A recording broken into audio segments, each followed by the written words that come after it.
Ladies and gentlemen, welcome to Echo League Season 2. I don't know what division we're in, but it's NA something between EL Blackjack and Hookers vs Clown 9. I'm here with Mr. StinkyPie. Stinky, how you doing? Yeah, not bad. A bit early in the morning for my liking, but always ready to wake up for some good Dota. It is Division B actually of NA, so should be a good one. Yeah, I didn't want to take a guess, because I didn't want to insult the boss, but Division B it is. Very exciting division, and we've both just woken up, which is always good. I'm very excited. Are you as excited as I am, Stinky? Yeah, I mean it's been a while actually since Moxie and Accepted have got to play an official Echo League match, so pretty happy for these guys. I've never seen them before. How good are they at the actual game? Uh, well, let's just say that I'm surprised that Moxie's IO and Crystal Maiden have not been banned yet. And given that they haven't been banned, I'm fairly certain that those two heroes, or at least one of them, is going to be picked up here. Yeah, I've heard, of course, the IO and the Crystal Maiden talk from Moxie. So I'm kind of expecting that she's going to choose one or the other. Should be rather exciting. We don't see much IO in Echo League, so that's a new one. Obviously, Crystal Maiden we see a lot, so it's going to be nothing too surprising if we see that. There's a Bristleback pick as well, so they're probably going to have to pick that Crystal Maiden now if they want it. Yeah, I mean it's funny that the Bristleback got picked because both the IO and the Crystal Maiden, two heroes which actually go very well with the Bristleback too. So I wonder if Cloud9 sort of set this up deliberately. Of course, Bristleback, he's back, for lack of a better word, and he's back in a big way. But Well, there's that Crystal Maiden pick. Nothing too surprising there. no, indeed not. That's the Moxie pick, and there's a Clockwork. We've seen this become very popular, where there's like a position 4 roaming Clockwork. I'm not sure if it's the case now, but actually, it might be. I mean, it's pretty darn good, right? Yeah, and especially over here, like the Crystal Maiden, you've got that, sort of mid-range, decent range on that Frostbite. It's a pretty easy setup for Clockwork just to head on forward, get in range for the battery assault, get in range for the cogs. So it's quite a nasty roaming duo if they choose to go for that. Of course, Clockwork, in the offlane is perfectly reasonable too. That's sort of the more traditional way to play him. So plenty of options here. Well, we'll see what they choose up to combo with this Bristleback. Now, there's a Vengeful Spirit. We were talking there's a potential, Wisp pickup just for the, well, it's actually a bit of psychological warfare, really, because they know that she loves it so much. So it'd be pretty funny to watch a Wisp pickup now, but it's not it's kind of rare to see someone who actually plays a good Wisp, because it's one of those heroes that's, nobody plays unless you're that person. Yeah, definitely. And, just not for the Wisp player yourself, but for your teammates too. It does take a lot of coordination sometimes. But Blackjack and Hookers, this stack, perhaps not necessarily with these exact teammates, but these guys have sort of been around, they've played with each other a whole bunch of times. So I'm sure their teamwork's on point too. But this Vengeful Spirit pick is actually quite interesting because it not only functions as a decent counter to the Clockwork, because you can just easily hook someone, or swap someone rather, who gets hit by a hook shot. You actually have a lot of synergy with the Bristleback there too. Plenty of physical damage amplification, and between the Bristleback's Viscous Nasal Goo and the Wave of Terror, there's actually quite a lot of minus armor, so Roshan is a pretty big possibility for this Cloud9 lineup already. Yeah, indeed. I was gonna say, do you reckon this is gonna be a safe lane Bristle? Because that's what we've been seeing like constantly now. It's not even an offlane hero anymore. Yeah, I mean, I'm not sure as to whether I'd say safe lane necessarily, but I do feel like Bristol is one of those heroes where you do need to give him a little priority in terms of farm, because as a hero whose sort of modus operandi is mostly just to be big and tanky, run in the front, and sort of if you can't kill him, he's going to kill you. He can't really afford to fall behind. And the second he starts falling behind, the second he becomes irrelevant, you just kill him, and then he doesn't really offer too much. Indeed. I just noticed Accepted is actually in the captain of the team. Oh no, he's not the captain, sorry, but he's in the team. So how many people from like the Echo League season 1 are here in this team, Blackjack and Hookers? Because it's Accepted, Moxie. Is Zelfa, is that a person we've seen before? No, he's no, but he's sort of been around. I think Hmm. he's been around since sort of like the early days, well before Requiem Autumn, if I remember correctly. I mean, a lot of these guys have sort of mentioned this already. They've been around, so definitely not new to this scene. Well, I have a terrible memory, so I've probably talked to every one of these people, and obviously don't remember anybody unless their names are changed in game. But regardless, I have no idea how well they play. Judging by the fact that they're in NAB, they must be pretty darn decent. So I'm pretty excited. Do we know anything about the other guys? Like, do we know what their preferable picks are? I'm afraid not, but Hmm. I'm sure this is going to be a pretty good match. Well, there's an offlane centaur. That's interesting. So that it is going to be a position for clockwork, I guess. Not really showing Hmm. their hand. It's a pretty generic draft so far. Like, we don't see too much from Blackjack and Hookers quite yet. Yeah, something which does come to mind though is the Shadow Fiend. And whenever you've got a clockwork, you always have to think about the Shadow Fiend Mm. just getting those cheeky souls from denying the clockwork cogs. Wonder if that's something which they have in their back pocket. It's a very good point, actually, Sneaky. I didn't even think about the SF pickup, but you're right. You can. I mean, the fact that you can get like 6 or 8 soul, or well, actually, I'll show 6 or 8 plus attack before you even get into the lane as a Shadow Fiend is.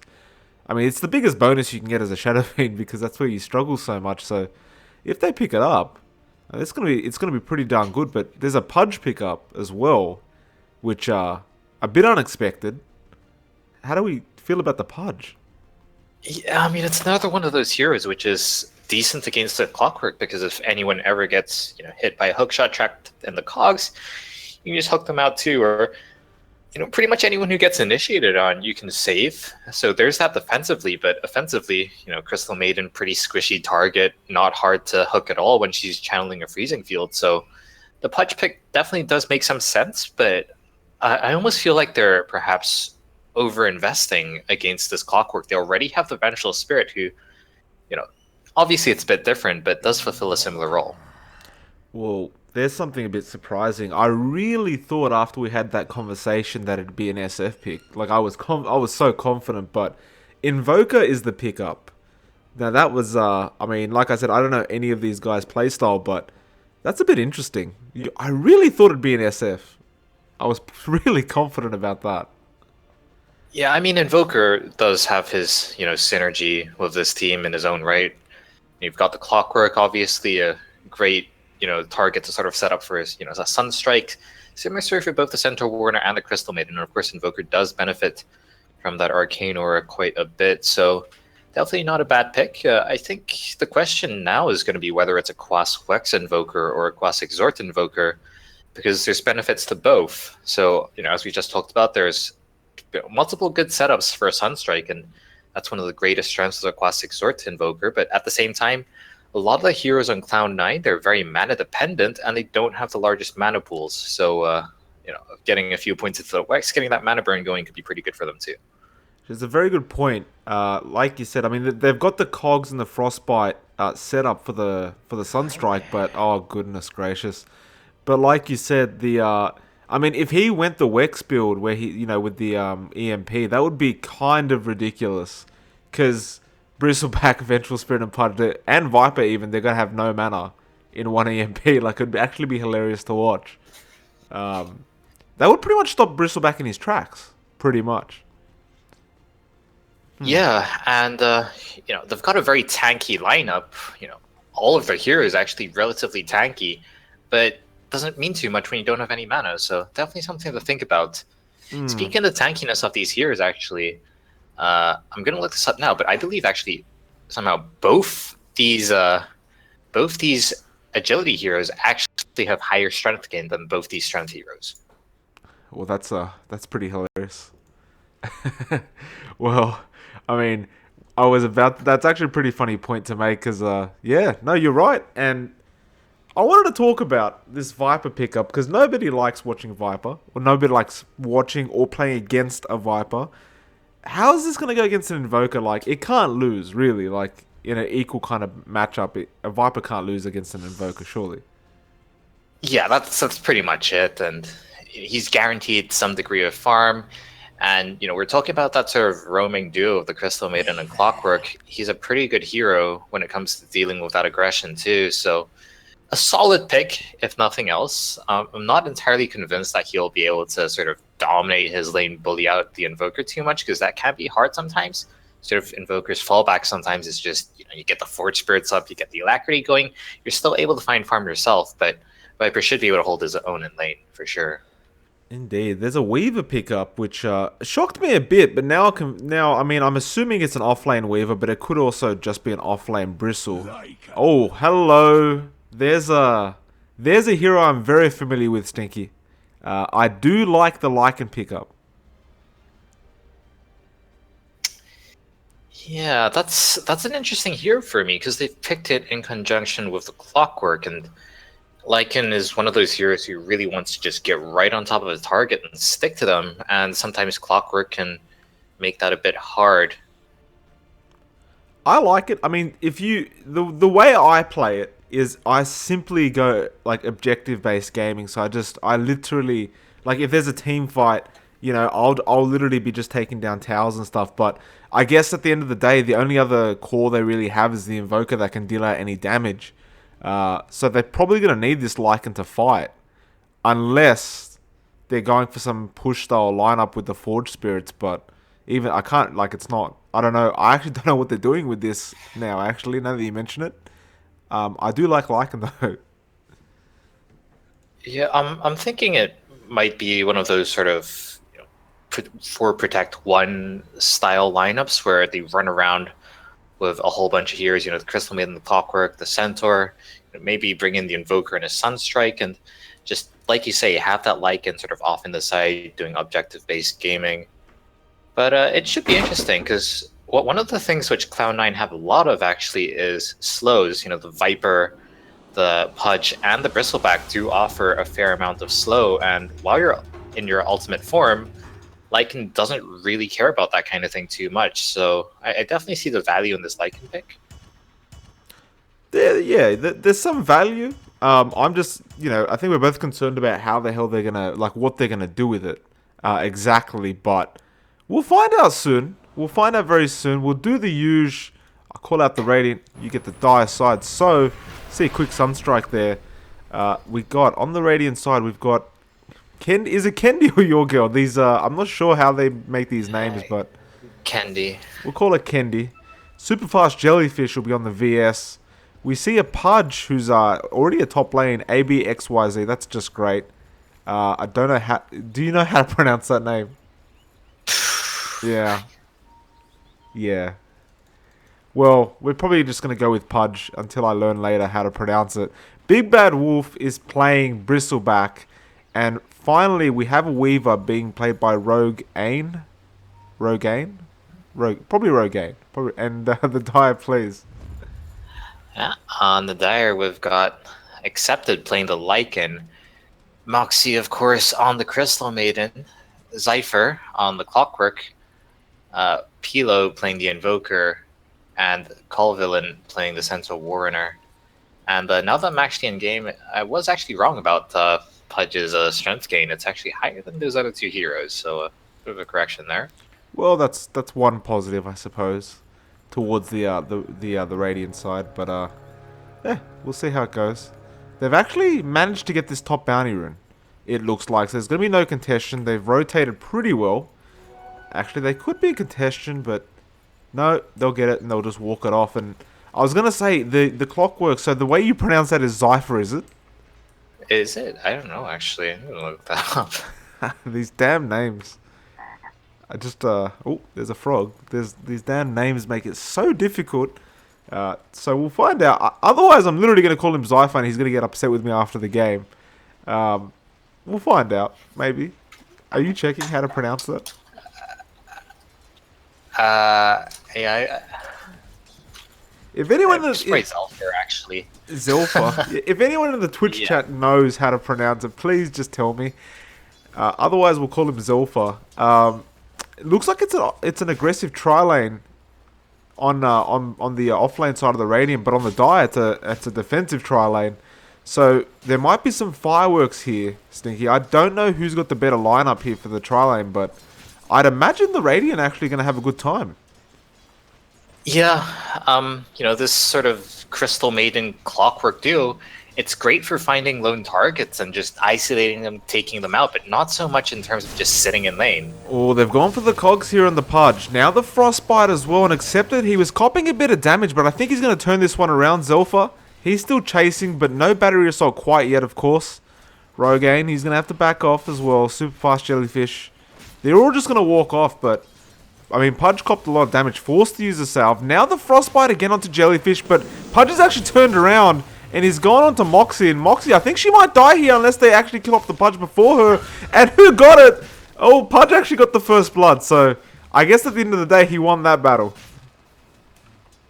Yep, and that's not a bad trade. The thing you always have to remember as well when you're running this sort of aggressive lane setup is that you've got the Shrine in the off lane, so they always have that to fall back on if necessary. Indeed. I mean, they made that big change with the whole, it doesn't work for like 4 or 5 minutes, but I guess it's not too big of a deal when you've got an aggressive tri lane. Like, you can just go back to that shrine within some relative time. I mean, I'm having a look at mid lane here as well. Kendi, he's just dominating this Invoker. Invoker's got 4 last hits. Viper's got 13. Kind of ridiculous. So apparently the Viper lane works against an Invoker pretty well. Yeah, I feel like Hilo should be able to catch up eventually, and I wouldn't be overly concerned about it. Although, if there's a Pudge trying to gank his lane, that could be a cause for concern. It definitely could be. Level 1 hook, so in that position, he's getting no hooks whatsoever. I'm a bit shocked that he's actually tried to make something happen this early. I suppose they do have the double slow, probably assuming he doesn't have any kind of ghost walk yet, even though he can. We'll see how that works out. And finally, the bot lane, we've got Cole Villain, I'm going to say Cole Villain versus Big Bad Wolf. Bristleback really should have no issues, I'm guessing. Like, the Centaur can't really harass a Bristle outside of the lane, can he? No, not really. Should be able to find farm himself. It's somewhat mana inefficient for Bristle to sort of go for that all-in kill, but this is, once again, going back to what we were talking about, this Bristleback. Look at top lane though, Pudge. Yeah, they've got the stun onto Accepted, and he's going to walk it off. I can't imagine he's going to die. Actually turns around. That's not very good. And I think he's actually going to still make it. Now Pudge is the one in trouble, and Accepted's make a walk off pretty much. VS, she's going down as well. I think Jellyfish, he's in big trouble. He actually stuns up here. He does go down. Zelfa will get the last hit. Pudge still alive here. He's actually rotting himself to death, but it's a slow process. And he's stopped rotting. He's just going to make a walk through the trees now, but they've pinged him out. It's just a matter of they can't actually get to him in time, and they'll have to let him go. Regardless, they still will get a kill, it looks like, on the Radiant end, and Pudge makes a walk-off. Yeah, something which I think is probably worth talking about, actually, is the fact that there's 2 wards up here for the Dyers, so they're placing a lot of emphasis on this lane, and I can't say it's not paying off. It's a good point, actually, Stinky. I didn't even think about that, but they've got perfect vision here of what the Radiant's doing. And, that last fight just proves it, because they completely just outplayed the Radiant. And, I mean, well, actually, who was it that died? That last fight. It was the VS, wasn't it? Oh, Kendi. Actually ends up killing Pylo. Wasn't expecting it this early, but... Oh no, he just hit level 6, so that makes sense. So, Invoker losing his life to a Viper. Bit unfortunate. Yeah, that level advantage is getting quite significant, and I guess one thing which is, a bit understated is the fact that this Viper's got 16 denies, and that means quite a lot these days, with denies now giving the denier experience too. Stinky, we've got a 7-2 Invoker up against a 32-16 Viper. My goodness. Look at this Jellyfish. He's caught up. Zelfa. He's got the cogs, he's got the battery assault, the Sunstrike as well. Jellyfish is still alive, and now Pudge is coming to help out. There's the hook. And Zelfa, is he going to make it out? I think he will. Pilo is there to help. And Jellyfish might be the one in trouble. He cops a cold snap, the cogs as well. And Jellyfish should be going down here. One last hit, and there it is. They'll get the kill, but, I mean, they had to really work for that one. It wasn't as easy as it should have been, and it almost felt like VS gave that one away, to be honest. Yeah, this is another thing which we have to think about, actually. It's nighttime, and there is a Lycan with 2 points into Howl, and, you know, that's what, 200 bonus health? It's actually nothing to sniff at. So that's another thing that you sort of have to think about when you try to go for kills like that, especially during nighttime. Hold on a minute. This is, he's not getting wolves at all. Is this normal? No wolves? Yeah, wolves need no wolves. Well, mid lane actually. Viper in a bit of trouble. Ulti's the creep. That is not good. And Kendi, he's being chased up by 4 now. Centaur's joined in. Colvillian misses the stun, but they'll get the kill regardless, I believe. He tried to go on Pylo. I mean, that missed ult is going to really haunt him. He literally ulted the range creep. Yeah, I mean, he went for the tower, ends up paying for it. A bit of panic coming out there, but all things considered, considering that you actually got the kill on the tower, I think he's not going to be too upset about that. He would have been pretty dead regardless anyway. Yeah.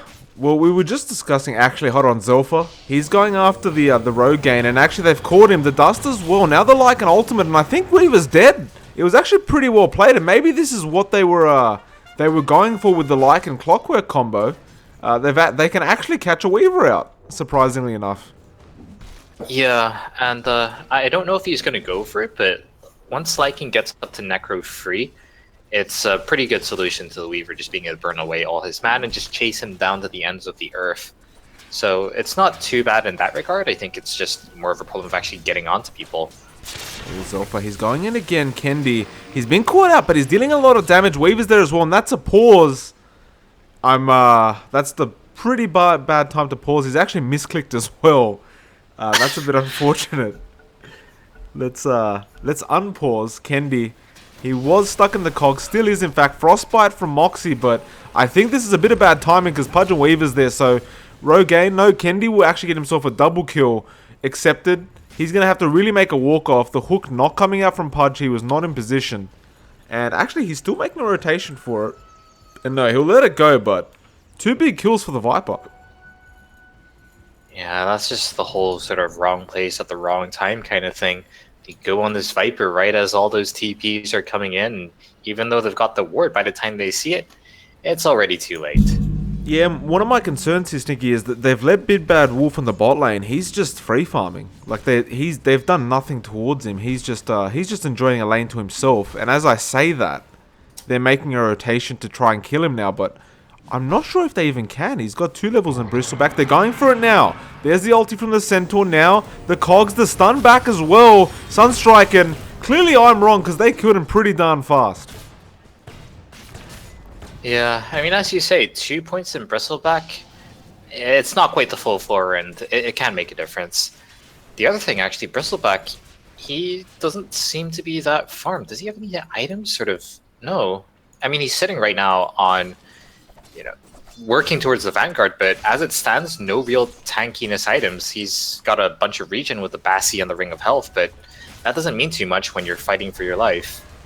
Yeah, I was gonna say the same. Like, surprisingly enough, considering he didn't have the hardest lane in the world, it doesn't seem like he really got much out of it. Not really sure what happened because we were paying attention to top lane. And speaking of top lane, they took the tier 1. Now they're taking the tier 2, so this is a tier 1 for tier 2 trade. And not looking too good for the side of the Dire here. They're trading not very well considering they have a Lycan. Yeah, I mean, obviously any team with Vengeful Spirit is going to be decent at pushing, but I really would not expect the Dire side to be slower in that regard. But just the positional advantage coming into play here, that's a tower trade going in favor of Radiant.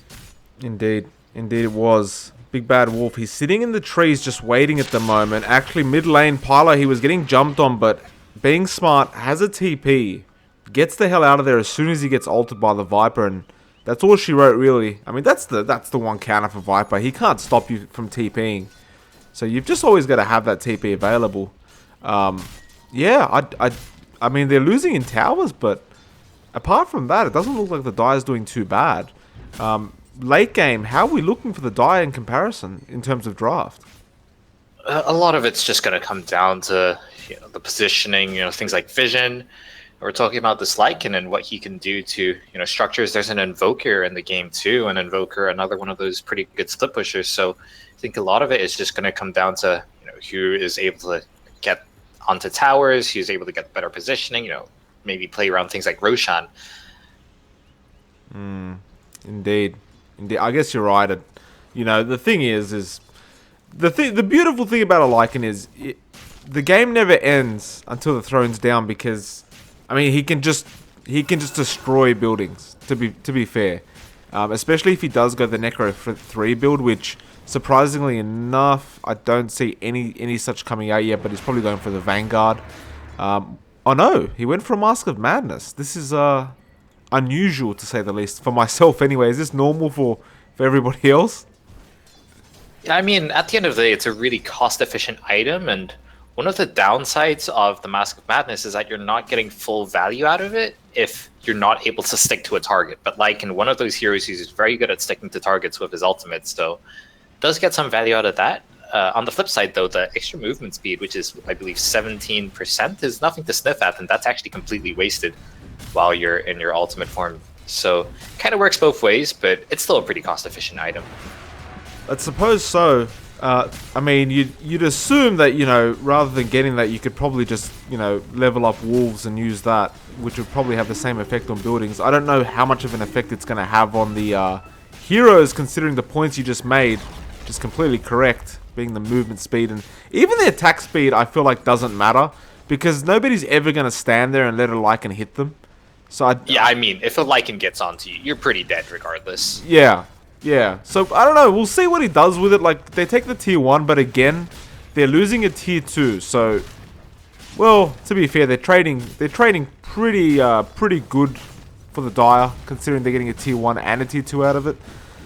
Towers going down pretty fast this game, though. Apparently, we're not going to have any towers by the 20-minute mark. And it's all going to come down to team fight. Like, they're not really fighting much at the moment. They're just really concentrating on objectives. Yeah, I mean, we're 13 minutes into the game, and there's let's see, 8 towers already down, and there's almost as many towers down as there are kills in total. So that's a pretty funny situation. It really is. Well, looks like Kendi, he's picked up an invis. He's making his way through the jungle, trying to find somebody he can pick on, which is practically anybody but Lycan at this point. And in fact, he finds the Lycan, he'll walk past him. He's going to find an Invoker, Pylo. He has a TP, so he doesn't really have to die here if he gets caught out, unless somebody's there to help Kendi out. And in fact, there might be, because Pylo, he's going pretty far. Kendi's behind him. No, he finds him. There's the ulti. Pylo, he TP's pretty fast, and he'll get away from this one, I think. Yes, he will. My goodness. Yeah, I mean, now that you pointed out, there's actually not that many heroes on the side of the Radiant who can stop TPs. It's actually just this Pudge who's actually going to die to a Sunstrike. Wait a minute. How did he die to that? Yeah, he was farming in the jungle and spotted out by this ward. The dire warders there. Wow, I did not even see him with low HP. What a shame. I missed out on that one, but good pickup from the Invoker and very good warding as well. And Moxie and Zelfa, they're actually there, smoked up right now. They're going to find themselves Jellyfish if they walk to the right here. It looks like they're making a walk to the left, though. Maybe just waiting to actually ward again. I'm not completely sure here, but there's Jellyfish. They found him now. Zelfa, does he want to make the jump? He does hook in. The Cogs, the battery slot as well, but they've got a lot of teamfight potential here from the Radiant. Zelfa will get that kill. Actually, it was Pylo who got it. Now they stampede away. Is Zelfa going to make it? I think he just might. Weaver's making the chase here. Pylo, he has to really be able to help out if he wants to save Zelfa. And no, actually not. Zelfa will just walk it off, so a free kill. In the middle of the middle of mid lane, where they were surrounded by Radiant heroes. Yeah, and that's just this clockwork invoker combo coming in once again. You just get the hook shot, you get the cogs, and it's an easy setup for Sunstrike. Well, it looks like they're going for a gank here against me. They want some kind of punishment for this. They found Accepted. Now, the Dismember is there if he wants to use it. No, it's actually not my apologies. Not level 6. He does get the hook, though. That's a massive one. Kendi will get the kill, but I really was expecting that Lycan to make a walk. That was a very clutch hook. Yeah, I mean, given the lack of Dismember, there's no way they're killing him, I think, without that hook landing.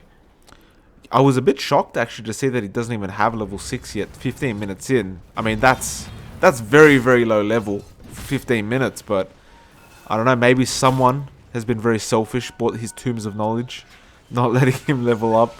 But Yeah, I mean, part of it's, sort of the way these teams have been playing. They've just been grouping up as 5, going straight for the towers, and they're not even getting kills, so they don't get any experience, they don't get any farm. yeah, no, definitely. 100%. It's not Pudge's fault. Definitely not, but I mean, it's definitely not a good thing that he's so low level, but he's just hit level 6. So he's, he's going to be able to at least dismember people now, which would have Better late guaranteed than the kill. never. Oh, 100%. Better. Well, don't take Pudge's Tombs of Knowledge. Pudge likes to read books too. It's not very nice, is it? Everyone needs an education. Actually, Zolfa, he might get hooked out here. Their hook does miss, but it was a good attempt. The battery assault, is it there? No, it's not. There's a stun from VS as well. They'll get a quick kill onto Zolfa, and I mean, he really needed to get that battery assault off quickly rather than the cogs, but regardless, he would have probably gone down anyway. Yep. Because of him going down, though, this tier 2 tower does not look to be too healthy. Well, it's definitely not the healthiest of towers, and it's going to go down. I don't think Pilo can do anything here. He does drop the Meteor, actually. Bristleback, is he going to go down? He might. The Sunstrike, no, he doesn't even need it. Pilo gets the kill, but they'll get the tier 2 anyway. So a bit of a... I mean, that was the best play you could have gotten, considering it was only Pilo at the time. But they still get to go. Actually, they're going to go for more now. The hook in. Zolfa, he finds himself Jellyfish. Jellyfish will go down. Now Moxie with the ultimate as well. Kendi, he four-staffs himself out. But Pilo, he's on an unstoppable streak. Gets the Weaver. And Kendi, he's going to be careful here. The Lycan looks like he wanted to go for it. Zepted. Or accepted, my apologies. Couldn't find anyone. But this could be a tier 2. Actually, never mind. I hear an ultimate. And they found Cole Villain. And there's a stun out onto Pudge. Pilo, he's there as well now. They'll get the Pudge. Cole Villain will get taken down, but Kendi will be the next target. No, in fact, it'll be the Bristleback that they're going for. Zolfa, he's copping a lot of damage, but it might be worth it if they can get the Bristle. No, Kendi gets a double kill now, and they'll have to let the Bristle go, so a bit of a greedy play, I guess, and they went too far. Yeah, I mean, classic Bristleback. He had the Blade Mail, he turned his back, and all those cool sprays just started spraying out, and in a flash, that's Moxie and Selfer dead. I've got to say, Economist making some decent points in chat, advising that you wouldn't want a Necro 3 build if you didn't go for the skill that literally is similar to a Necro 3. Which, it appears he's correct. Lycan's gone for an Armlet, and now appears to be going for an Echo Saber, which is something I've never seen before on a Lycan. Yeah, I'm fine with the build up until this point, but the Echo Saber doesn't seem very necessary to me. So he gets a lot of attack speed anyway from his Mask of Madness, so the double hit coming out from the Echo Saber isn't that high value. And given that he's got a Crystal Maiden on his team, he really doesn't need the mana regeneration either. And, that's one of the concerns sometimes when going for the Wolves, is that they can cost a lot of mana if you're constantly casting them, but he's got the Crystal Maiden now. Yeah. So I don't agree with this Echo Saber choice, but the Mask of Madness, the Armlet, these are two very cost-efficient items, and they complement each other very well. Yeah, no, definitely. I mean, it's just intriguing. Like, it looks like they're going very objective-based gaming. That they're playing very, around the map. Let's take towers. Let's take safe team fights. And I guess that's why they got the Howl, but I just felt like the Howl wasn't that worth it at the start of the game. Like, I didn't see it used that many times. In fact, I can't even remember seeing it used once, to be honest with you. So, I don't know how worth it was that early. It looks like he might be in trouble here, Stinky. Lycan, he's just farming. innocently top lane, but Jellyfish four-staffs in with the smoke. Now does get the vision, just needs to stun him out, but can't quite find him yet. Pudge, he's on the outside. He needs to make a hook. The Stampede, he needs to be quick about it, and they do miss him. The four-staff, he can still probably get him. The hook was a good attempt, but he does miss it. Yeah, Lycan having that night vision bonus coming in handy there, so he's able to get out, and that's actually a pretty big loss for the Radiant, not being able to get that kill, because look at where this Lycan is now. He's just TP'd to the bottom lane, and this is exactly what we were talking about earlier, sort of, the way these fights pan out, the way, anything's possible with a Lycan, and they're just going to go for a straight-up base race, and it's going to be pretty close to see who comes out ahead. They're TPing back the Invoker, and we saw what this Invoker could do alone last time. Yeah, indeed. Well, Zolfa's there as well. And there's the Cyclone, there's the Chaos Meteor. Looks like VS is going down. There's a hook in as well. And Bristleback, I think he's in trouble. Big Bad Wolf, he's not so bad anymore. He's going down. And actually, that was perfectly played. They've left Accepted in the back as well. So he's going to keep going for that tier 3 by himself. And considering he's the real damage dealer at towers, it makes enough sense. And he gets half the tower down in a couple hits, and that'll be it. But really well played. I didn't think they'd send so many people back to defend, but it worked out. Yep, and like you say, that's more than half the health gone from this tower out of nowhere. The fact that they used the glyph very early for the tier 2 tower didn't do them any favors, but just sort of domino effect happening here. From the top lane, they don't get the kill on the Lycan. They expend 5 heroes moving up, and their hand is somewhat forced as they have to go for this sort of awkward base race. Yeah.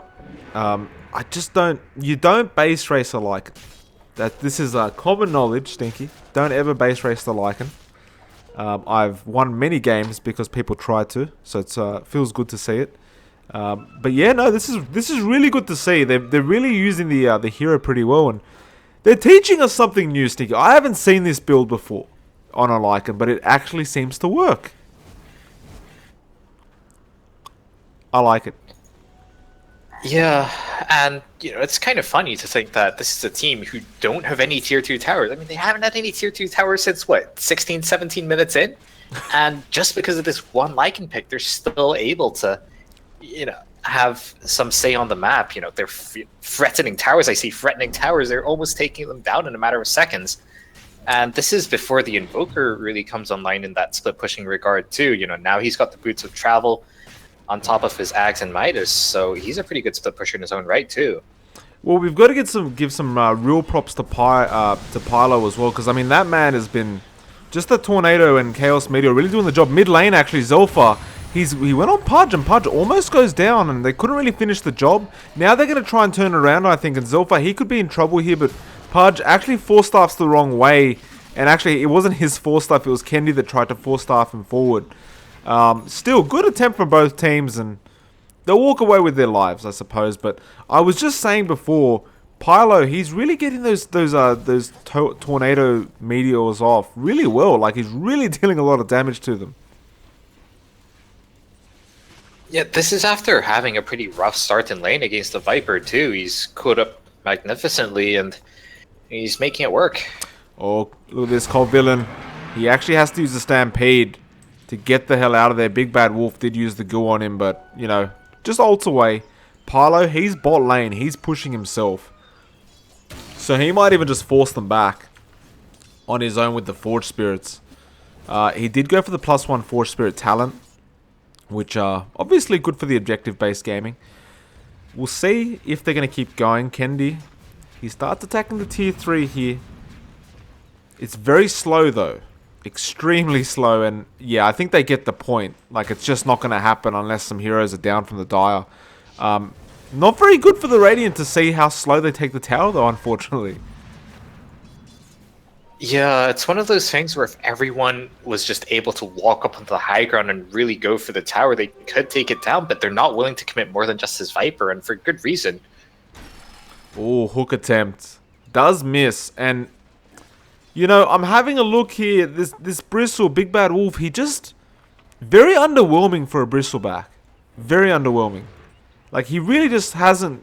Like, it seems like in a team fight, he's almost one of the first ones to go down. And that's very unusual to see Bristle like that happen to a Bristle. Yeah, I mean, this is just one of the problems with a bristleback. If you're not, you know, really far ahead, or I guess to rephrase, if you ever fall behind, you do become somewhat of an irrelevant hero. And during the laning phase, they already tried to remedy this, giving him that 1 versus 1 lane against the centaur, but even that didn't turn out too well. Yeah. Yeah, it's like you said it like as the game started that Bristle, if he didn't get a good start, he'd kind of be not that great. Actually, looks like mid lane there may be some action, but Pudge is gonna find himself a hook. The man, he's been trying his best, but some of these he's just never really in that position, or I should say that the Dire are always in a good position to avoid any kind of hooks. And actually, Weaver disconnects from the game. But yeah, like while we're waiting, as I was saying, like it feels like the positioning from the Dire, they're always just ready to not get hooked by the Pudge every time. Yeah, I mean, things haven't really been working out for the Radiant here. They were able to take a lot of early towers, and a lot of that just came down to sort of situational positioning, where people were on the map, the Lycan, say, not being in a position to get a tower in return. But, in some sense, taking these towers works against you because it leaves you with far fewer options later on. So, now we see them struggling to break this high ground, and, it's not the first time we've seen a situation like this. They do need that sort of one important pickoff. They do need to, win a team fight in order to gain that advantage. It'd be great for them to be able to set up for Roshan, for example, and I feel like that's probably the easiest objective for them. They've got pretty good heroes when it comes to taking Roshan, plenty of minus armor between the Bristleback, the Vengeful Spirit, and the Weaver, so that's an option that they have, perhaps, to force the hand of Blackjack and Hookers, but of course, it depends entirely, once again, on Blackjack and Hookers not being able to get the return. And, the return is this Lycan doing Lycan things, and he's actually headed right towards a DD rune. And there is a very low health tier 3 tower in the bottom lane, so whatever they do, Cloud9 going to have to be very wary of this. Indeed, that is correct. I mean, the thing is, like, if the Radiant lose a fight, like even if the Dire are out of position, it feels like they could get they get to the Radiant base so fast, and start taking out those tier 3s so fast. Whereas in comparison, it feels like if the Radiant won a team fight out of position, it feels like they wouldn't even be able to take a tier 3 that quickly before the respawns start coming out. So it's just, I don't know. It's like it feels like they've got to really try and drag this game out to try and have a chance here with this kind of draft. Yeah, I mean, I feel like one of the other options that they have is sort of going for, these smoke plays, these pickoffs, but we saw that happen top lane, and that did not end well. So it really just depends on whether they're able to execute. I think what would help a lot, though, would be getting a couple more items. So Pudge, he already has the Force Staff, but he's going for an Atos next, and I don't think there's a BKB on this Lycan, no, and he's not even queuing one up. So if he gets caught out by a Rod of Atos snare into a hook, into a dismember, could be pretty bad for him. So we'll see if Cloud9 are actually able to catch people out and get that answer, because I feel like that's pretty much the only way that they can get back into this game. They're just slowly getting picked apart, and like you say, even if they were stronger in team fights, the positioning from Blackjack and Hookers has just been really good. Yeah. And I mean, with that Rod of Ados pickup that we're seeing from Pudge as well, the greatest thing about that is the change to the way it's made now. It's so much better for strength heroes, or like any hero for that matter, because it just adds so much, like, that strength. It just adds so much more to the Rod of Atos than the build it was before. Especially the fact that you have to get 2 braces now. It's just great for a hero like Pudge. I mean, that's a classic build, though, right? Just stack bracers. Oh, 100, mate. It used to be a thing when drums was an item worth getting, but don't see too much of that anymore until the Ados appears. Mate, back in my day, in the Dota 1 day, that was normal to get, like, to stack braces if you were struggling. Like, that's just what you did. It looks like Pylo, he might be in trouble here. They can't find him. He makes some good positioning, and I didn't see a ward there, so he's got some pretty good game sense to suss out that they're coming, unless they walked past like really close to that sentry and he saw them. Yeah, and this is what they sort of had to do. They need to try and go for pickoffs, but they don't find the pickoff once again, and this is just opening so much space around the map. Lycan's actually in the Roshan pit right now, and he's actually doing a pretty good job against this. Well, it might be time for the Radiant to make a gem purchase, I think, because, I mean, in terms of warding, it's clear that they're having a few issues trying to gank because of those wards that are out on the map. Accepted, like you said, he's going to get that Roshan, so life getting a bit harder for the Radiant now. And, I mean, this is one of those things, and 12 Feral HP regen. Oh, that's for the, that's actually Feral Impulse, right? Yeah. Look at his health. It's pretty significant, I feel, but again, it's a bit strange considering that he's not going for the Necrobook build. Because 12 strength is nothing to sniff at either. Yeah, it's definitely one, like, you really could have chosen either one. I can't blame him too much. I guess it allows him to reset after a tower or a team fight pretty quickly and come back in without having to go back to base, but we'll see how it works out. Like, the 12th string could have worked as well, like you said. Not too much going on around the map here, Stinky. They're just farming at the moment and not trying to take advantage of that Aegis quite yet. They've got a bit of time. They're going to hold on, apparently. Yeah, I feel like it's sort of an unnecessary risk for them to go for an all-out team fight. What they're doing right now, just spreading the map, getting the split push on, and forcing the hand of their opponents. This is perfectly fine for them. I think we probably will see them try to make a move before this Aegis runs out, but they're not in any rush. No, they are not. It appears another disconnection, actually. We know that Rogaine having a few problems with the internet right now. So, yeah, we're going to wait it out again. Unfortunate for Mr. Rogaine. And there's nothing quite as stressful as you're trying to play a competitive Dota 2 game and then your internet keeps disconnecting. Yeah, unfortunately, at the same time, there's not too much you can do about that. So, I mean, I guess that's what makes it so frustrating, because if you ever misplay, you only have yourself to blame. But when your internet goes out, who do you have to blame for that? Everything around you, Stinky. Were you with me that time when I was trying to cast a game and my internet disconnected? Oh God, Was that you? Was that me? I don't know. I mean, we have had a couple of internet issues, I think. Because I remember literally that was like I was literally about to just throw like my monitor against the wall and stuff like it was really frustrating. So, well, Weaver's back. So it appears he's doing okay. He's back. Well, hopefully, I hope for his sake he's not going to have any further issues. Yep. Something which he is having quite a bit of issue with, though, is really finding the farm. We're talking about this Bristleback not being able to find the farm, but Weaver's actually sitting below him, and at the laning stage wasn't too bad for him, but all this grouping up, all this 5-man pushing hasn't done him any favors. So right now he's just sitting on a Dragon Lance as his only real item. Indeed. Look at this. Mid lane, they're making the push for that final tier 2, so all tier 2 towers will be gone. I don't even think they're going to make the defense here. Oh, they might actually. There is an Aegis available and accepted. He's not very scared. The swap comes in. Are they going to help him out here? I think Lycan's going down. He'll hold on to the ulti for the time being, Colvillian. He kind of misses the stun, but he gets Viper. The ulti from Moxie, but she's still going down as well. Kendi will get the kill there. The Cogs, the Chaos Meteor onto 2. And I think there's 2 going down so far. Accepted. He's going after the Bristol. No, the Dismember's there. And actually, the Viper's getting chased in the background as well with the Clockwork. Zelfa, can he get the kill? No, Lycan will come take care of the job. Accepted. He looks like he'll get the kill. 3 down for the Radiant so far.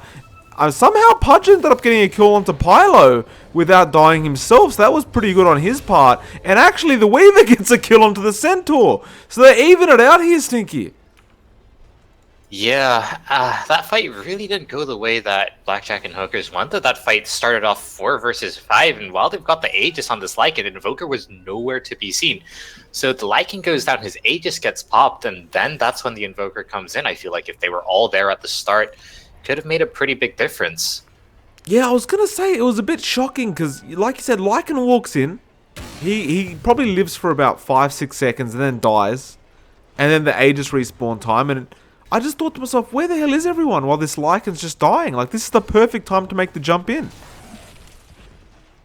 Yeah, I think perhaps they just weren't expecting this Lycan to die so quickly, but Lycan, especially when you don't take that 12 strength talent, and especially when you don't have a BKB, sometimes against a Pudge, against all this minus armor, you just die, and that's something we really can't discount from the Radiant side. Is even in the later stages of the game, they've got a lot of single target damage. Well, they've made a smoke here, Stinky. They're trying to find somebody. Again, though, it almost feels like their map awareness is pretty darn good, but now accepted he does get caught out the stun. The Wolf's actually hitting up on VS, but the ulti's there from the Viper, the Dismember as well, and accepted he's going nowhere, and he's actually got no buyback.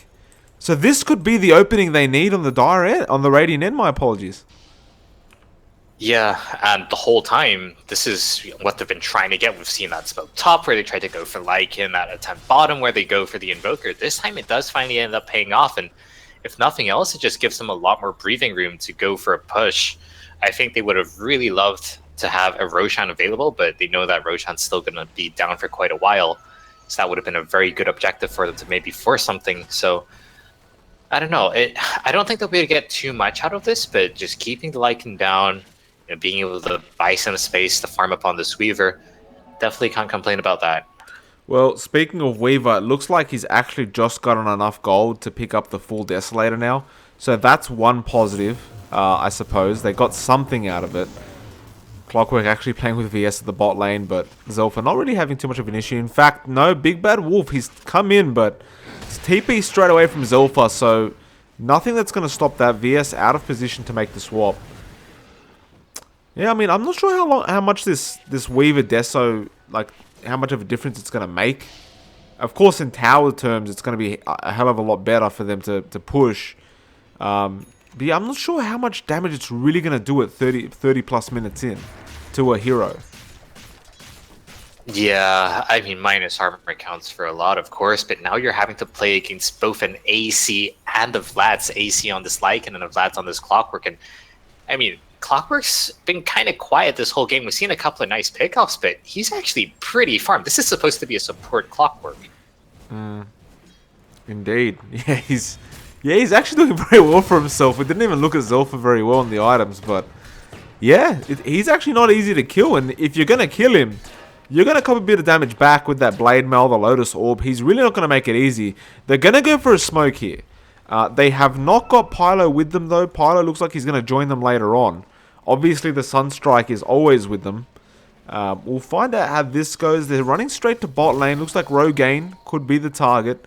Pudge is making a walk back, but now he turns it around. He's sensing something apparently, but there's a hook. There's a stun in from the Centaur as well. And is there a Frostbite? Yes, there is. No time lapse coming out. And he'll actually end up dying. Now, the Pudge, he'll be the next target. And he actually roots the Lycan in place for a second, but it doesn't matter. He'll go down as well. That's 2 down.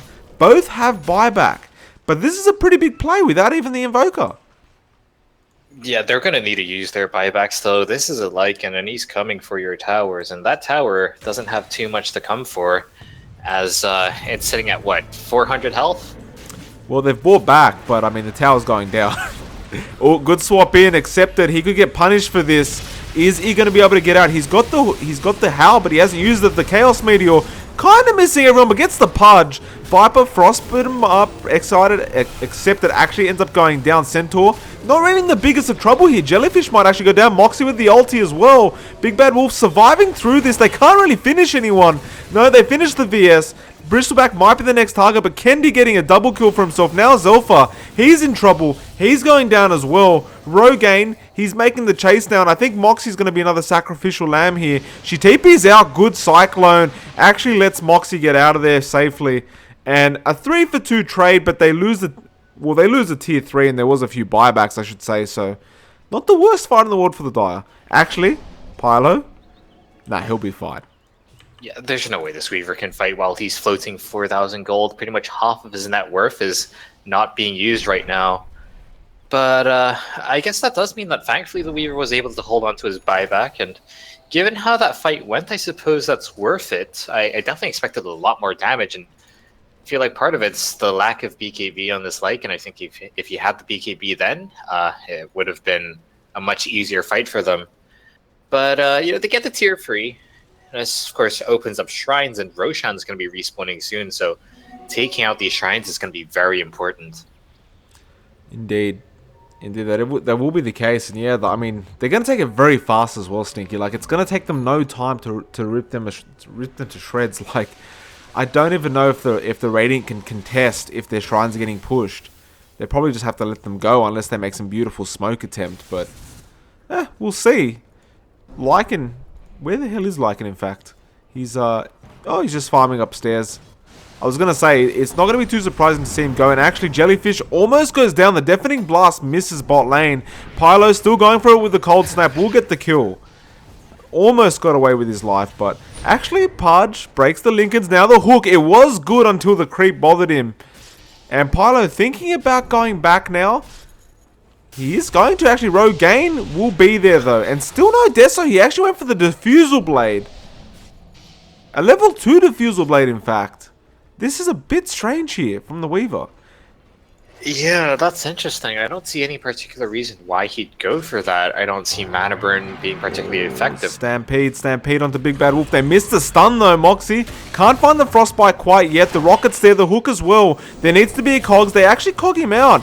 Big Bad Wolf, they can't hold him in place. Now the Ice Wall comes out. The Cold Snap as well. Still copying no damage, but there's the EMP. Now Moxie has the Glimmer Cape. Ulti as well. Kendi trying to back out of there. Lycan dealing a hell of a lot of damage. Manta Style not really going to help. He is going down. That's 2 down so far. Bristleback, no buyback available. And this should be at least another tier 3, I think. More likely than not, another laner frac. Certainly if this Viper does not want to buy back. And as it stands, it seems like they're just going to let this go. Well, it's at least 2 lanes, like you said. And it might be 3. To be honest, it might be Megas right now. Tornado comes out. I don't see a way of them defending this. Viper's not even buying back. Pudge. Walking around, gets stunned up. Frostbite as well. It's going down. He tries to force himself out, but I think he's screwed here. Another force. Doesn't matter. He has no buyback either, and it's not going to be surprising to see them call GG here. Yeah, I'm not too sure what the plan was with this Pudge walking out, but now they're going to buy back on this Viper when he had only a few seconds left. I'm pretty sure it's a GG call coming. They must be just trolling around right now. VS tries to force himself out, does end up dying. Kendi, he's actually taking out Zelfa, but he has a Blade Mail as well. Rocket. I mean, Zelfa's going to go down, but it doesn't really matter. The Mega Creeps are there. So they're either going to keep fighting against Mega Creeps or they're calling GG. Are they going to go for the last hit on the racks? Yes, they are. And yeah, the Stampede out. They'll be absolutely fine. Mega Creeps are now available for the Dire. And Rogaine looks like he's trying to go for something here. But very, very peculiar decisions made in those last 2 minutes. Actually, Pylo. Chaos Meteor onto Big Bad Wolf. Not quite enough damage though. It is a Bristleback. Rogaine. Gonna make the chase. There is a Divine Rapier. And now they call GG. And that'll be it. So, game 1 going to Blackjack and Hookers. Stinky, did we see anything that really set the standard here? I mean, just the way Blackjack and Hookers played around the map and, you know, a couple of nice defenses, you know, really kept them in the game, but a lot of it is just the way they sort of pulled Cloud9 apart with their split pushing, just going for one objective while someone else is off on the other side. And a good fight from Cloud9. They had the right idea, sort of going for the pickoffs, but a lot of the times the vision just wasn't there, the control just wasn't there, and they just slowly get picked apart. Well, we're going to be back for game 2, and probably within 5 minutes, we're just going to go join the next lobby. I'm going to put some music on and some a Wind Ranger screen, something like that, and we'll be right back with you guys in just a moment.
Ladies and gentlemen, welcome back to Game 2 of this Best of 2 series between Clown9 and Blackjack and Hookers for NAB. It is Mike Phoenix, and of course joining me is StinkyPie. StinkyPie, after Game 1, how are you feeling?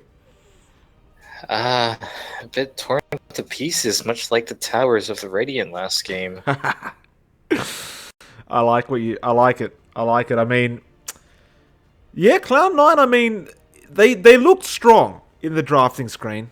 I thought they would have a decent chance, but my goodness, that last pick, Lycan, just, well, like you said, wolves need no armor. He doesn't need any wolves. What the hell's the quote that I'm thinking of? That wolves need no wolves. What is it?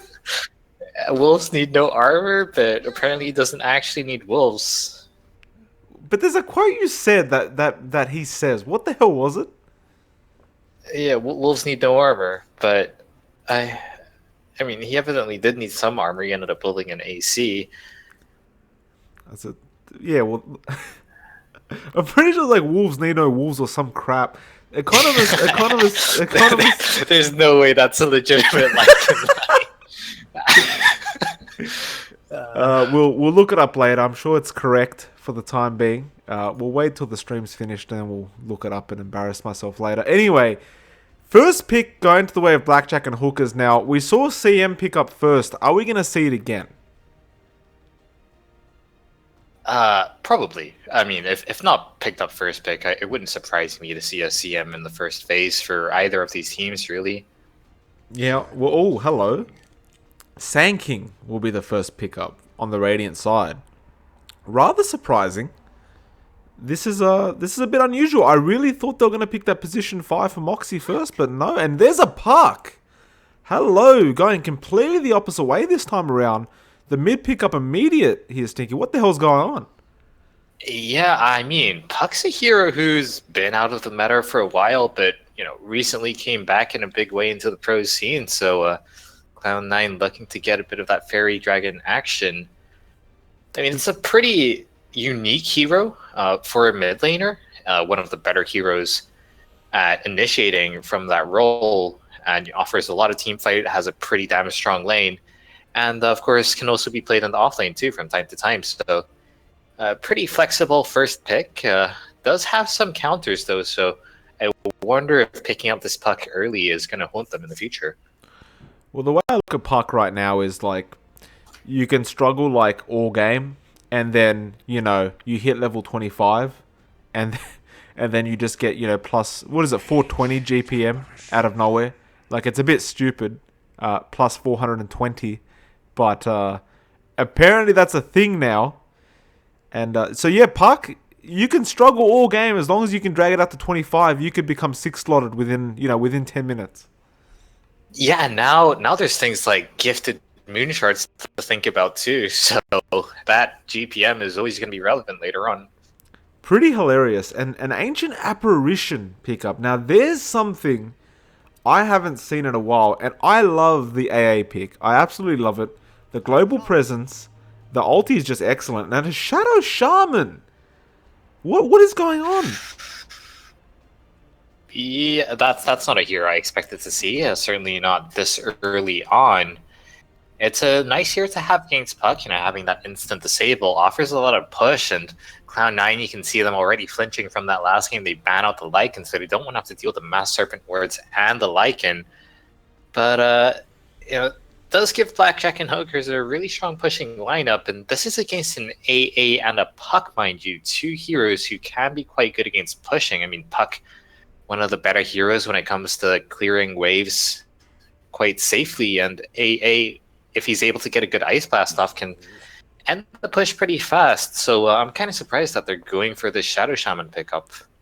Indeed, I'm the same, and I mean, there's a slightly surprising. Well, actually, not too surprising because they've already got their position 4s and 5s. But I was gonna say banning out the Disruptor. I thought that may be a possible pickup for the Radiant, considering there's a Puck. But I guess it's not, because you've got the glimpse into silence, which you'd think works pretty well against Puck, but apparently they don't want to try and pick it up.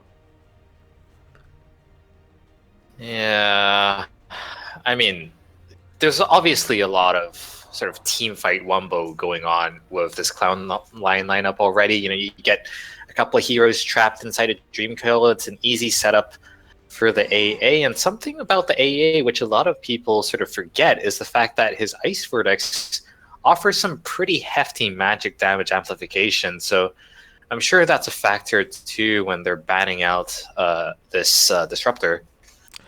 Well, 30% increased magic damage. Combining, I mean, if we combine that with a Veil of Discord as well, I mean, it gets a bit silly. I'm surprised we haven't seen the AA Ember combination that doesn't actually exist yet. You heard it here first, but the oh hello, an Earthshaker, an offlane or position for Earthshaker. This is interesting. How do we feel about the Earthshaker? Well, if nothing else, it's more team fight, more magical damage, and more just blow you up sort of style. So Blackjack and Hookers, they're gonna have to be pretty careful about grouping up and going for that sort of 5-man push thing. And that's not all that Shadow Shaman has to offer, but that's definitely one of the first things which comes to mind. Just sieging, using those Mass Serpent Wards, and now they're even going to bring in a Jakiro too. So they're actually pretty invested into this pushing thing. Very intriguing here. I like the objective-based gaming. I don't know though. It feels a bit greedy right now. It feels like they, if they don't get the push going, it feels like things could go bad. The thing is as well, Stinky, the heroes on the Radiant end, and I'm talking about the Shadow Shaman and the Jakiro, they're kind of considered as very like clunky style heroes. Like their movement's bad. Their turn rates are bad. Their attack animations are bad. Like, things aren't easy with these kind of heroes. Even the spell animations are bad. No, that's a very good point. And, this is in pretty stark contrast to, say, the heroes that Cloud9 have. The Puck, pretty mobile, pretty agile here. He's got, talking about cast times, practically no cast times. Pretty much all his abilities. So, a very snappy hero, and it's going to be up to Blackjack and Hookers, I think, to sort of play that strategic game that they played in game 1 again, just being at the right place at the right time, good positioning and not getting caught out by this Cloud9 combo. I feel like that's how they're going to be able to win this game. Indeed. And, well, we'll see how this goes. It could go either way. I've got to personally admit, I'm enjoying the Cloud9 draft a bit more so far, but there's a Drow Ranger, which makes it even better. Considering they already had 2 range heroes. And, I mean, Puck did get that buff to the base damage, and now with the Drow Ranger, it's going to be hitting like an absolute truck at the early game. Yeah, I mean, that's the classic combo, right? The Drow Ranger and the Puck, and we're talking about where this Puck would go, where the Surfshaker would go. We've seen mid-Earthshaker, we've seen offlane Puck, and with the Drow Ranger coming in, it's certainly a possibility. I'm just a bit concerned as to who... I think it's going to be a mid-Puck, but I'm just concerned about who's going to go up against it. Because right now, I can't really imagine anyone that's going to go against it too easily, to be honest. Hey, I mean, there's always the Viper. It's a good point, but, I mean...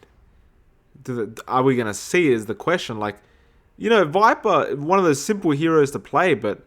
there are, I feel like majority of people just wouldn't play it that often because it's such a boring hero to play. So then it's a question of, does anyone actually, know how to play it really well? You'd hope so, if they were to pick it. Well, you'd think it wouldn't be that hard anyway, right? You've literally just got to right-click. You've got one spell, which is the R button. So I guess it's not the hardest hero in the world. A lot of it, once again, especially with the Drow Ranger being picked up, we saw a bit of it last game. It's just going to be up to how these teams sort of move together, how they play around the map. I mean, Drow Ranger, we all know a Drow Ranger can rip apart towers quite easily, and it's a similar story for Clanks, especially if you've got a Jakiro and Shadow Shaman involved too. So it's going to be interesting to see. It's one of those anything is possible games. It's going to be hard to call. Well, Libby Dota's calling Shadow Shaman mid, although he did put a capper afterwards, so might just be a joke, but it could be legit, to be honest. It could actually happen. I actually don't know who's playing position 4 and 5 right now for the side of the Radiant. Shadow Shaman's one of those heroes who's sort of been buffed a ridiculous amount in ridiculous ways. His attack damage level 1 is something like 71, 72 with no items. So it certainly does have some appeal in that regard. Of course, he's got one of the shorter attack ranges now, though, for a ranged hero, so that does somewhat limit him. Indeed. Well, we're going to see this last pickup, and that might kind of give us a bit more of an idea as to what the hell's going on with this drafting, because this is very unusual for me. We didn't really comment on the Clinks. Clinks is a very powerful hero.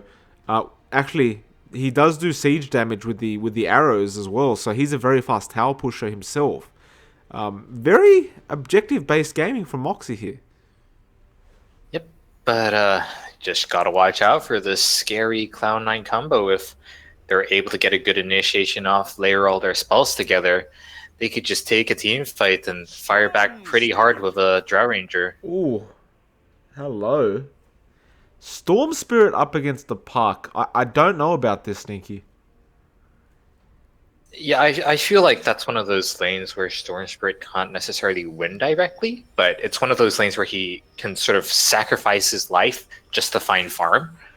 So you just walk into the creep wave, you're like, Puck's going to be right-clicking me no matter what. You just clear the creep wave as fast as you can, maybe ship out a couple of salves to yourself, but it's not impossible to go for that. But they pick up the Lina as their last pick, so it might actually be an offlane Puck. Support Lina? I'm not too sure. Consider me confused, Stinky. Consider me confused. Have absolutely no idea how they're laning this. Last game, ABXYZ was playing the Pudge, was he not? Yeah, so it could be like an offlane or roaming Puck, but roaming Puck sounds a bit silly. To me, anyway. Yeah, it sounds pretty silly, actually. Yeah, I have no clue what's going on. Oh, good. Well, that'll be it from us. We have absolutely no idea what's going on, so we're just gonna wait till we see the lanes. All I know, though, Stinky, is it's an exciting couple of drafts that we're about to see go up against each other.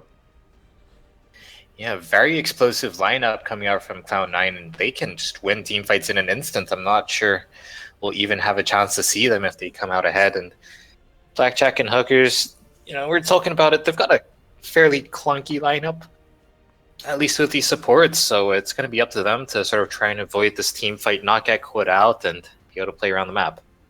Well, even the thing is, like, if Storm makes a jump in, like, how fast are you going to see the other heroes kind of keep up and initiate as well? Like, it feels like it's just going to be like Storm's going to jump and then nobody else is going to be able to keep up with him. Yeah, no, that's a good point, actually. And, until all the Blink Daggers come online, for the Shadow Shaman, for the Sand King, they're really going to struggle to keep up. It would help if they could have Clinks in position from the get-go, maybe being the one scout things out, but as your position 1 hero, it's sometimes a bit risky for Clinks to be the one, spotting things out. He's not as expendable or as escapable as, say, Ricky. Indeed, that is the case. Look, we'll go through the draft. We're going to see what the hell's going on here. Now, Radiant side, we've got Moxie on the Jakiro this time. So apparently position 5, potentially Jakiro, or position 4, we'll find out. Pylo, he's on the mid-storm. We see Accepted, he'll be on that safe lane Clinks by the looks of it. We have Shadow Shaman being played by Zolfa. And finally, it looks like an offlane Sand King by Cole Villain. The Dire, if you could please, Stinky. Yep, on the Dire side, we've got Kendi playing the Lina, super fast Jellyfish on the Earthshaker, ABXYZ on the Puck, and it does appear to be an offlane Puck. So we've got Rogue Aine now on the Ancient Apparition, and Big Bad Wolf, of course, on the Drow Ranger. This is going to be interesting. Like it looks like they've got a lot of faith in their lanes with the Drow Ranger. I mean, which you can't blame them for having, but offlane Puck, it's not something we see as often as we used to, and I don't know about it. I don't know how good it's going to be. Yeah, because one of the largest advantages of Puck is that you're a very hard hero to kill, but that being said, Shadow Shaman, one of the better heroes when it comes to killing Pucks. So If the orb comes out and he gets locked down in the duration of that orb, Puck could find himself just stuck, against free scary ranged heroes and no orb. So it's just going to come down to the timing, the positioning. The shackles are already being leveled up by the Shadow Shaman, and they've already got the sword out, so they know exactly where this Puck is. So if Puck ever gets caught out, it's going to be pretty bad for him. Well, look at top lane. It looks like they've already found Colvillain as well. And the hits start coming out. Jellyfish is there with the Fisher. Is he gonna go for it? No, apparently not. No, he will. That's a good block, but there should be a stun coming out. He hasn't leveled it up quite yet. Colvillain, what's he doing? There's a stun. And oh my goodness. My god, 30 HP, Stinky. Yeah, perfectly calculated. But that's pretty good for him, being able to survive through all of that. It's a pretty long cooldown on the Chilling Touch for Ancient Apparition, so if they commit the Chilling Touch and they're not able to get a kill, they're not going to be able to do that for another 40-odd seconds.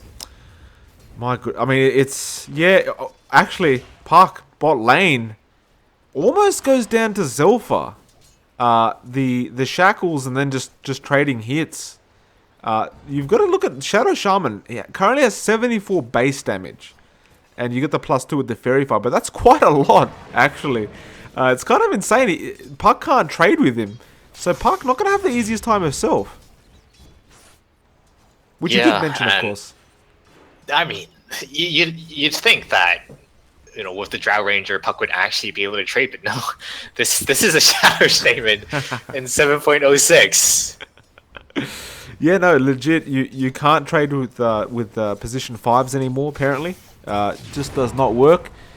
Kendi, he's surprisingly enough having a tough time against Pylo. Pylo playing very well, keeping up with the last hits and dealing quite a bit of harass. And we did see Moxie. She was helping him out earlier on. I'm not sure how effective it really was. I mean, Jakiro up against Alina, not the best hero to go up against her, but Pylo keeping up, which is always good to see. Yeah, it's a somewhat favored lane for Lina to begin with, and especially with that Drought Aura, so Moxie really balancing the scales here for Pylo. Oh, and look at this. Moxie comes in again. There's the slow. Kendi, he's in big trouble here. He's got to turn around for the stun, but he has no mana. He gets the bottle, but Moxie might get the courier. No, she doesn't. And they actually won't get the kill either. Now Jellyfish jumps in with the Fisher. Can they make something happen, Kendi? He's looking for a stun attempt. Only uses the Dragon Slave, and that'll be it. But my goodness, things getting very close there, Stinky. Yeah, a bit unfortunate that the Storm Spirit was just out of mana. I think if he had one more Remnant to throw out, he had one more Overload charge, it could have made a difference. Moxie doing a good job there with the body blocks, but it just wasn't enough in the end. You can't... Of course, the defensive TPs were on point there too. Oh, absolutely. Absolutely. And I was going to say, you can't Liquid Fire a courier, can you? No, you can't. That's a shame, isn't it? Zilpha, he could be in trouble here. He's basically been debated here by Puck. There's the Fisher, Zilpha. He's not going to survive this, surely. There's a last hit from Rogue and gets the kill. Gets the first blood, in fact, and did... Oh, no, I was going to say, did Rogue change his name? But no, it's Rogaine. Yeah, first blood to the AA. Earthshaker, one of those heroes who you always have to be a bit careful about when it comes to roaming. Not so much the Ancient Apparition, but they realize that this Drow is just going to be fine against Colvillain up top on that Sand King, so they leave her alone, freeze them up to go for this gank, and he's going top lane now. Moving around. Zilpha, he's gone straight to top lane. Colvillain's there as well. With the stun, they've already used the shackles, but he's got that lightning up in just a second if he needs it, and he actually doesn't. Colvillain will get the last hit. So very good rotation from Shadow Shaman just after dying. Yeah, I mean, we're saying about how this Drow Ranger would be fine against just the Sand King alone. Having the Shadow Shaman up there changes things a little bit, and just TPing up there, I think the ward just not spotting it out. It came in from a nice angle and takes out this Drow Ranger. Actually going to go for it again, I think, but this time the support will be there. Ancient Apparition is TPing right back up. Indeed. Well, the creeps aren't even in position anyway, so Zilpha, he's going to stick around. I was going to say, it was really good to see, he died, and obviously the opposing team not expecting him to make a quick TP smoke to the top lane, and finds a kill out of a death, which I really like to see. Like, he really played with the minds of Clown9. Of course, the fact that this Clinks is pretty hard to kill certainly helps a bit with that, but Oh, they're here going we to go go get in again. top lane. Yeah, AA. He's going down this time, I think. Rogaine, there's no chance he's going to survive. So another kill for Cole Villain, and it's going to make it so much easier to get a quick Blink Dagger when you're getting this many kills on a Sand King. Yeah, and part of that was due to this Drow Ranger, Big Bad Wolf. He used the Gust. Definitely a misclick as he was leveling it up, so didn't have the Gust available for that gank. Yeah, I mean, look, that's a good point. Bit of a shame on Drow's part, but I mean, mid lane, Pylo just goes down solo to Kendi. Not very good for a Storm, obviously to be expected before he hits that level 6 mark that he was going to get ganked by the laner, but it's going to slow him down a bit. It's really not what you want to see out of a Storm. Yep. I'm really not too sure what the game plan is for them. I think they do somewhat have their hands tied until this Sand King hits his Blink Dagger, like you're saying. So I think for now, given that they won't be doing too much, I think it's fine for the Storm Spirit to sort of sit back, try and just farm up. I think the answer will be what they lose in return, because we've already seen Clown9, they're willing to go for these rotations, and in fact going for another rotation here. Oh, they found Zelfa. They found Zelfa. The fish is perfect, blocks him into the trees. Now the stun from Lena, and Zelfa, you are going to sleep, so don't even think about TPing against Kendi. Kendi gets rid of him. He had a double damage as well, so that made it very easy for them, but how did they actually see? Oh, they saw it through the observer ward. I was going to say, somebody's using some hacks, but never mind. Just some warding. Yep, I don't know. I think that's honestly an acceptable loss. And we see Storm Spirit now headed into the jungle. And he's like, well, you can kill my support, but you're not killing me. And he's making good use of this space. Well, Pylo, I mean, we all know Storm Spirit, it's just, they're kind of so item dependent as well as level dependent now. Like, you just need to see that Bloodstone come out before anything can really happen with a Storm Spirit. Actually, top lane, there might be some action here. Jellyfish, he's found Sand King. That being said, Zolfa's in the back lines trying to help out. They're going on Rogaine. A bit of a stun up there, though. Now the silence as well, so there's no stun coming out from Sand King. The Hex comes out. I think the Radiant are in trouble here, though. Cole Villain, he's going down now. The only one left is Zolfa, and I can't imagine he walks this one off. The slow's there. Actually, no stun from Jellyfish available. He's got no mana for the Fisher. And they will have to let Shadow Shaman walk it off. Lena? Yeah. Kendi? Ooh. Kendi, he's finally rotated, but maybe a bit late. Now the path comes out from Moxie. It was well played to her. And, well, I mean, the ice path literally saved his life, but I was a bit surprised Kendi rotated so slowly from the mid lane. Yeah, just some miscommunication coming out, I guess, but you're gonna be okay with that. You still get the kill on the Sand King. You delay his Blink Dagger, and you secure some more farm for your Drow Ranger. She's about to hit level 6, and that's a pretty big point because they can't leave her alone beyond this. Now, with that marksmanship online, if she ever gets some alone time with the tower, that's a pretty dead tower. Indeed, indeed. Now, I was gonna bring up with you, who do you think has the better late game in this these drafts? Assuming even farm, I think it's much easier for Cloud9 to execute. So if they aren't too far behind, they always have the option of just setting up shop, with the Drow Ranger, using the Lena, just get a bit of a push going on, and they've got this really strong team fight to fall back on. But at the same time, we all know what a hero like a Lycan, or in this case a Klings, can do to towers. So they're going to have to be able to play around that. But at the same time, they've got some pretty good tools to pick off heroes. Once this Earthshaker gets a Blink Dagger, maybe if Lena gets a Shadow Blade, something like that, it's going to be pretty hard for Accepted on this Klings to really get that split push going. Yeah, that's a good point. Well, Zolfa looks like he was trying to go for the puck bot lane, but missed the opportunity for the shackles. Accepted, he's just free farming. He really doesn't have too many issues at the bot lane. He's second in net worth as well, and they haven't really tried to stop him. So the Klings is just getting what he needs. Actually, now they're going for it. The ulti from the puck, now the dust as well, the Fisher, And Lightning comes out from the Shadow Shaman, except it looks like he can walk this one off maybe. Goes around for the fight. Park doesn't end up dying. Now she does, Zilpha. The Storm Spirit's here as well. Big Bad Wolf could be in trouble. Jellyfish is stuck as well. Pylo, is he going to use the ulti to kill this Drow? Yes, he does. And he might get a double here. He doesn't get the double, but they'll still get both kills, and it's a 3-for-2 trade. Yeah, I'm a bit surprised that they didn't bring in more heroes. I actually expected this Ancient Apparition or Lina to join the fray too, because the second they saw this Shadow Shaman there, the response was on point. She's TPing down with the Storm Spirit right away, and they just even out the numbers. And given that they've expended so much to try and kill this Clinksy, they don't really have much left for the Storm Spirit. So easy cleanup for Pylo here, and that's exactly what he needed. I wouldn't even say he's behind at this point. No, not at all. Yeah, he's doing pretty well. He's actually going for Yule Scepter on the Storm Spirit, which I personally don't see that often, but it's not the worst item in the world to get, I suppose. Yeah, it definitely makes sense this game, playing against the multiple silences of the Puck, of the Drow Ranger. There's definitely some value there. Also pretty good against the Lina too, because especially if Lina goes for a Yule Scepter of her own, which she is, a Yule Scepter is a pretty good counter in most cases to an enemy Yule Scepter, just dodging whatever combos this Lina could throw. Yeah. Well, we'll see how it goes. We saw Rogaine. He unfortunately was the one disconnecting last game, wasn't he?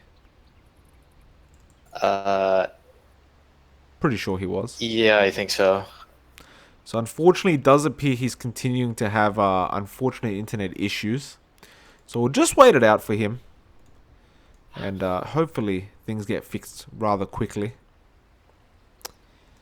Well, yeah, Cole Villain still off laning, still farming decently well for himself. Actually got an Iron Talon in case he needed to go jungle, but apparently doesn't. Still a mile away from the blink, but I don't know. He's having a good game. He's not really struggling that hard. The question is, what can they do with this kind of lead? I suppose. Well, not even lead actually. They're not even leading in terms of kills. But it feels like they are. Yeah, I think it's more because they've been the ones really, moving around the map and making the plays work. Top lane, they traded. I mean, top lane, it didn't work out for them. They just ended up losing a kill, but they're still the ones making the aggressive moves. Bottom lane, when they get aggressed on, they're the ones with a better response. They bring in the Storm Spirit at the right time. So it does feel like they're, sort of more in control of this game. I think Ancient Apparition being still at level 4, almost 11 minutes into the game, really doesn't help with that. I feel like if they had the AA Blast, they could just let it go. If it hits, then it's a pretty easy engagement for them. They've got the Puck, they've got the Earthshaker, 2 heroes who are pretty good at initiating from a distance.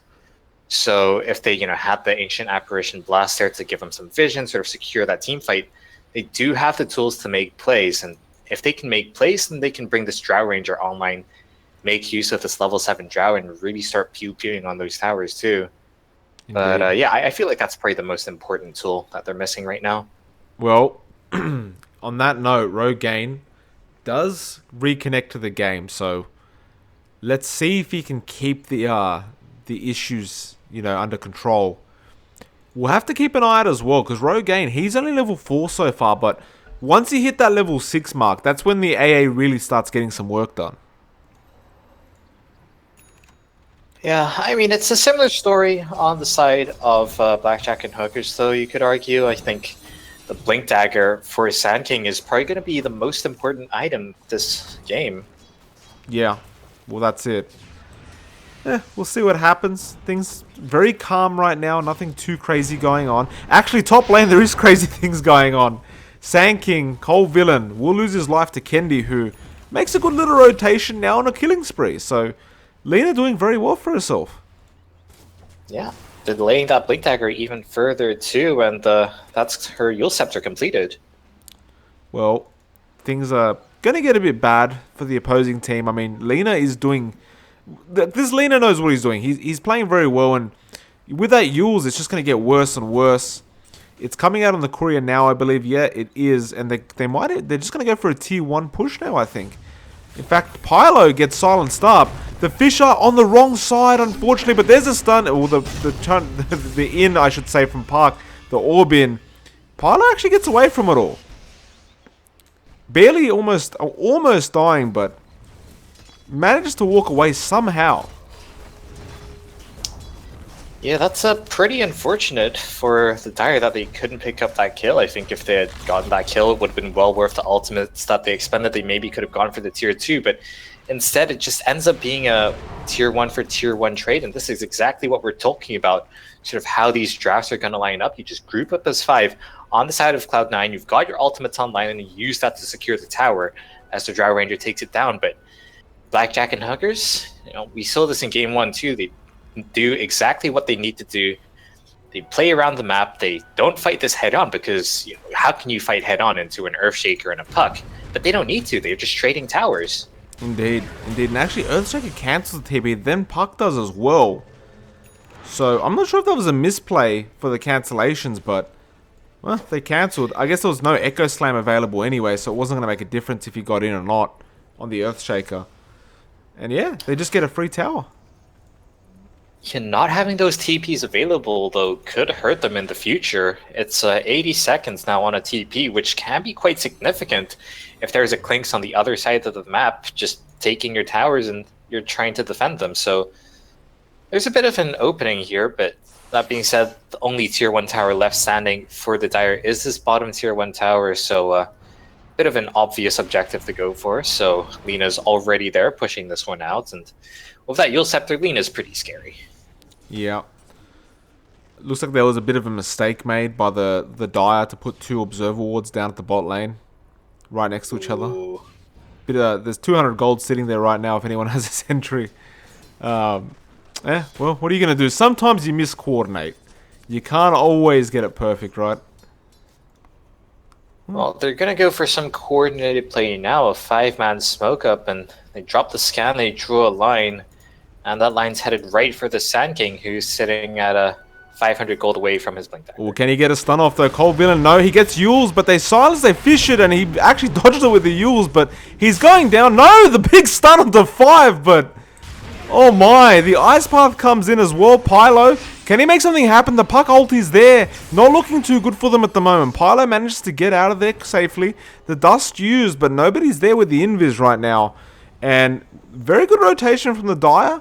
Problem is, it looks like the bot lane's going to get pushed out now, and they're going to lose a tier 1 probably.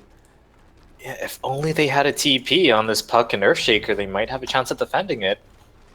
What a stun from SK though. 5-man stun. Oh yeah.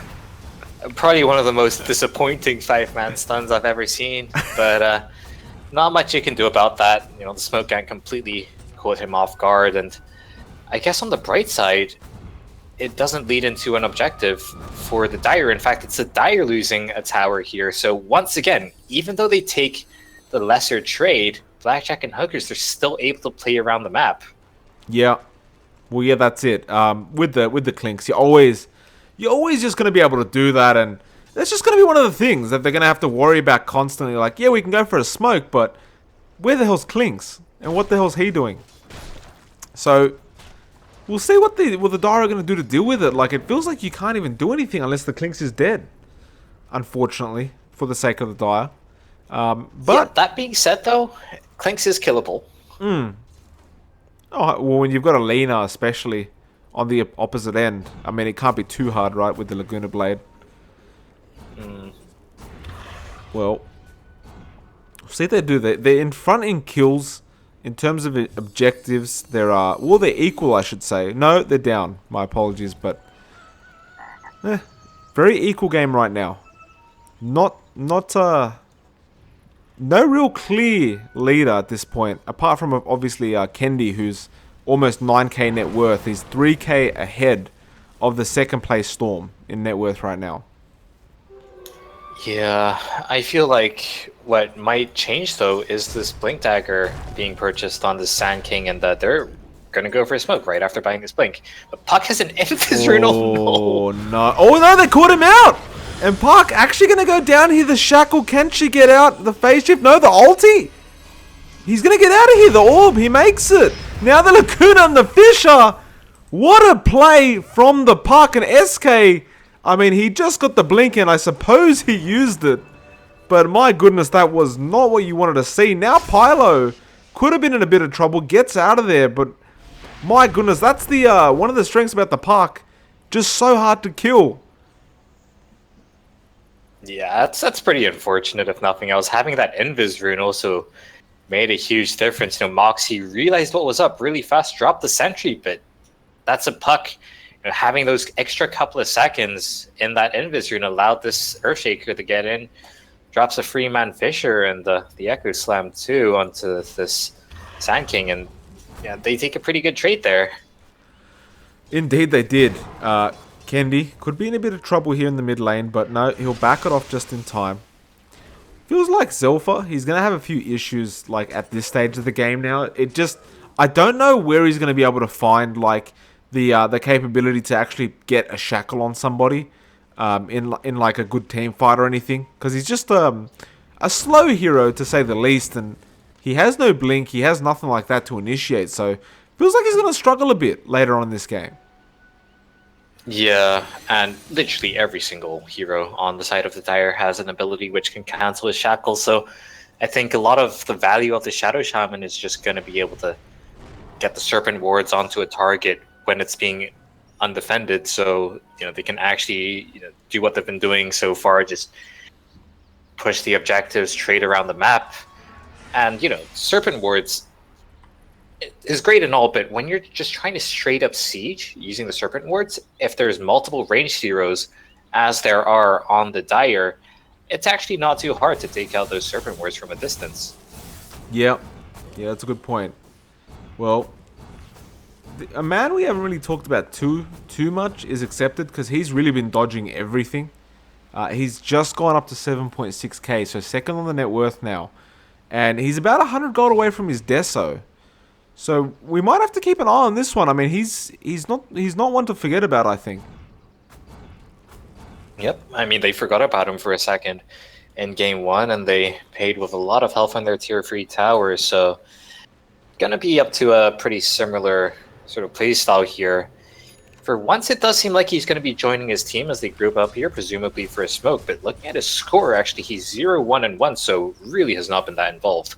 Yeah, 100%. And Cole Villain, right now, he's in position, but Clinks, we'll see what he can actually do in a team fight. In fact, except that he's not really in position anyway, even if they wanted to fight.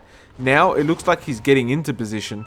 Got to be a bit wary of any kind of sentries that may be laying around, which there are none at this point.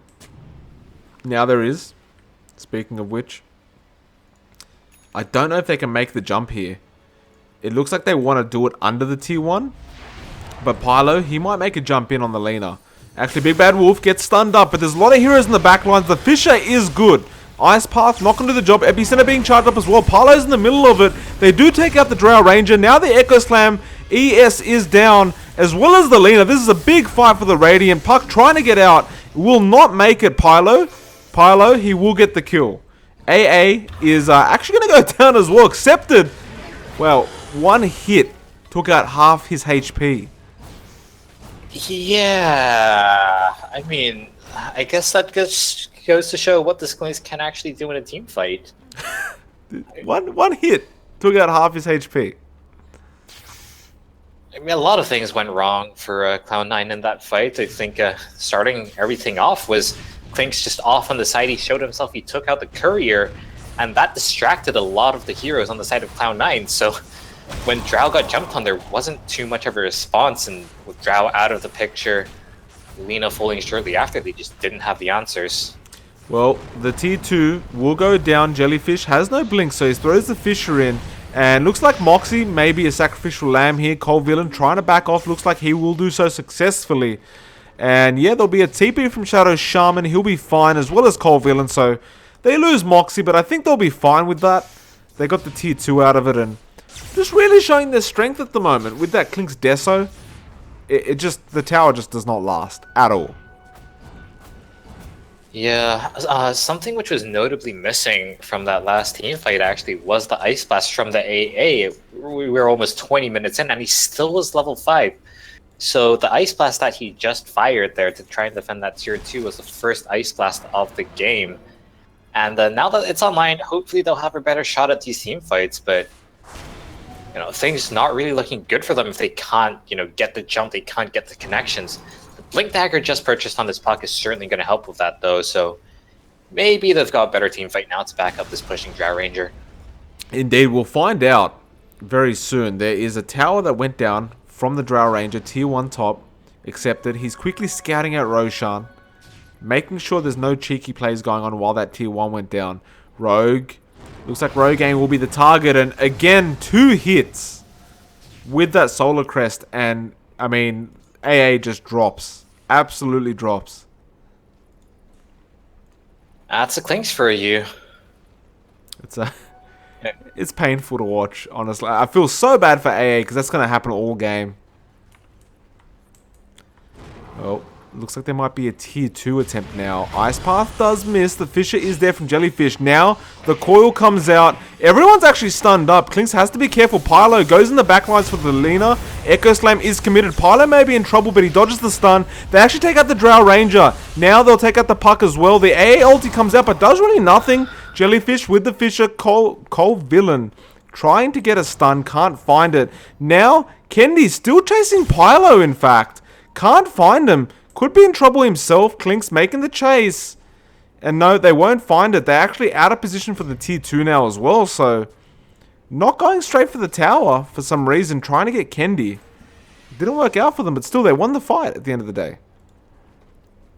Yep, I feel like that was a bit of a hasty engagement there coming out from Clown 9. Ancient Apparition had just respawned. He obviously couldn't let that Ice Blast loose just yet. And as we're seeing now, there was the vision advantage there for the side of the Radiant. And while that does get dewarded, that whole fight was under this Radiant Observer ward. So lots of things really not lining up for them there. Just a bit too hasty on that Puck Dream Coil, I feel. Indeed they were. Indeed they were. Pylo making some good plays as well. He just goes straight onto Kendi on the Lina. Just absolutely makes sure he can't get in close to do anything. So that was it was good to see from the Storm. They're making another push attempt here. Shadow Shaman wards are down, but I guess it doesn't really matter too much. Considering you have a Klinks Deso, as well as a Jakiro to help out. Actually, there is a jump onto the Storm Spirit, the AA ultimate as well, and they'll take him down.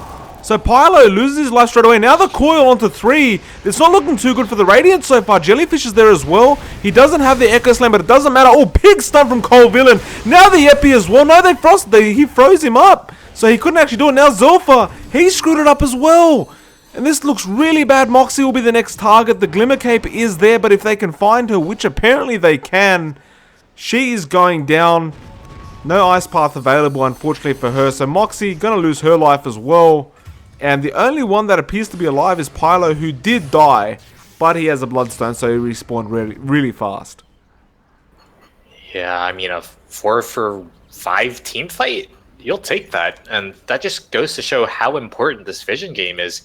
Last time round, it was the Radiant with a ward on the high ground. This time, it's the Dire, and that enabled this Puck to get that beautiful free-man Dream Coil, set things up for his team after they got the pick-off onto the Storm Spirit. And I'm beginning to wonder, is it about time for one of these teams to buy a gem? Oh, I think 100% now. That team fight just then, it was literally over 4k gold change. And the XP change, 7.5k XP went to the Dire. Like, I mean, it was an absolutely game-changing amount of stats that changed there. So, I mean, that was a pretty big... I think they really might have, screwed themselves by losing that team fight, to be honest. That's massive. Yep, I mean, it's sort of enabling the Dire to get up more items. Lina back up to 13 Bloodstone charges, going for the BKB, and once that comes online, there's really not too much stopping her in these team fights other than this Klinks, who has got juicier targets to chew on. Yeah. Similarly, once the Surfshaker gets his Blink Dagger, it's going to be much harder for heroes like the Storm Spirit to freely move around team fights. Klinks as well really needs a BKB once the Surfshaker gets a Blink Dagger, I think. And I'm actually kind of surprised that he's not going for one right now. He's going for the Hurricane Pike as is. Very strange indeed. Actually, there is a smoke up. Oh, good silence. My goodness. What a prediction from the Big Bad Wolf. Now the orb coming in from Puck. Just scouting at the Roshan, which was about half HP. AA ultimate does whiff. Moxie is still there. Ice Path does connect on the Lina. Zilpha, can they get him? The stun is there, and the Vortex. The silence from Puck, though. This looks bad for the Radiant again. Shaman goes down. Now the dunk from Jellyfish. Actually, Klink's dealing a lot of damage, but the Drow Ranger dealing it straight back. Kendi with a double kill. Now the Hurricane Pike. The Yules as well. And Accepted's going down. That's 4 down again for the Radiant. Moxie's the only one left, and it looks like she might be the next target. No, they'll let her go because of the Glimmer Cape, but again, 4 down, Stinky. Yeah, hats off once again to the Puck for the counter initiation there. Just that secondary follow-up, getting a huge dream kill once again. Also, shout out to this Earthshaker. He still doesn't have his Blink Dagger, but he's not afraid to let this Echo Slam go, and it's been paying off in these team fights. Yeah, I couldn't agree more. It feels like the Earthshaker always seems to somehow manage to get into position to make something happen. We could probably, give some commends to Puck for that, but he does manage to find his way into the middle of everything to get Echo Slams and Fishes off, so well played to him. Surprisingly enough, the Dire does not rotate to Roshan to get that one off quickly.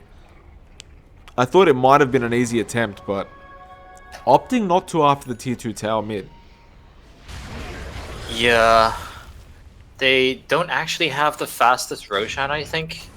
They don't really have too much minus armor, certainly not compared to, say, this Clinks with his Desolator and Solar Crest. And while it wouldn't be slow, I feel like it's much safer to go for that tower. They didn't have the best vision around Roshan either, and against a hero like the Storm Spirit, who respawned pretty fast thanks to his Bloodstone, it's always a dangerous proposition. So while they probably could have made an attempt, it's much safer this way. Well, you know what? I've just noticed there's not actually anyone with a medallion or anything like that either. So it makes it really slow for the Dire to try and go for it. I mean, it's going to be scary though, because with the Clinks the way he is, if they choose to go for Roshan, it's just going to take, it's going to take a matter of seconds to get rid of that Roshan. Yeah, it does seem like Cloud9, they're not too concerned with objectives in general. They've got double BKBs now on this Lina and Drow Ranger, 10-second BKBs, so rather than going for these objectives, it seems like they're just going to be going straight for these team fights, and with the Blink Dagger and Earthshaker, why not?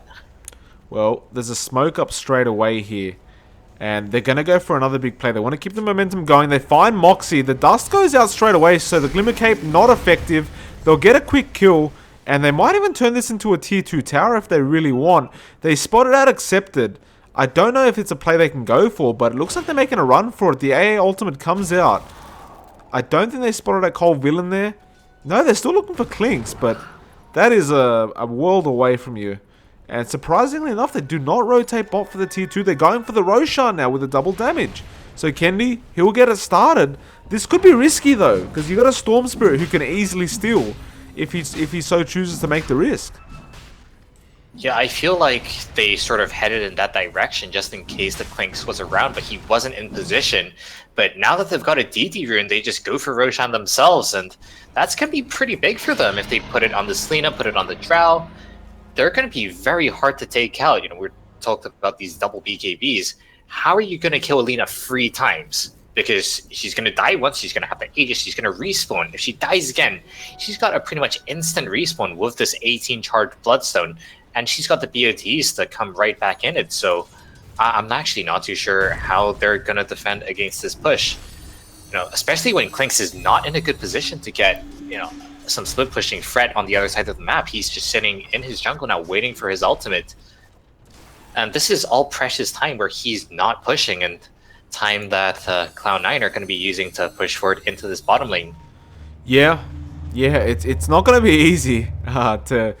I mean, like you said, Lina is going to have basically 3 lives to go off. With the Boots of Travel, she can get straight back into the fight as well. This is going to be a very hard turn of events for the Radiant to deal with, I think. They're going for that tier 2 push bot.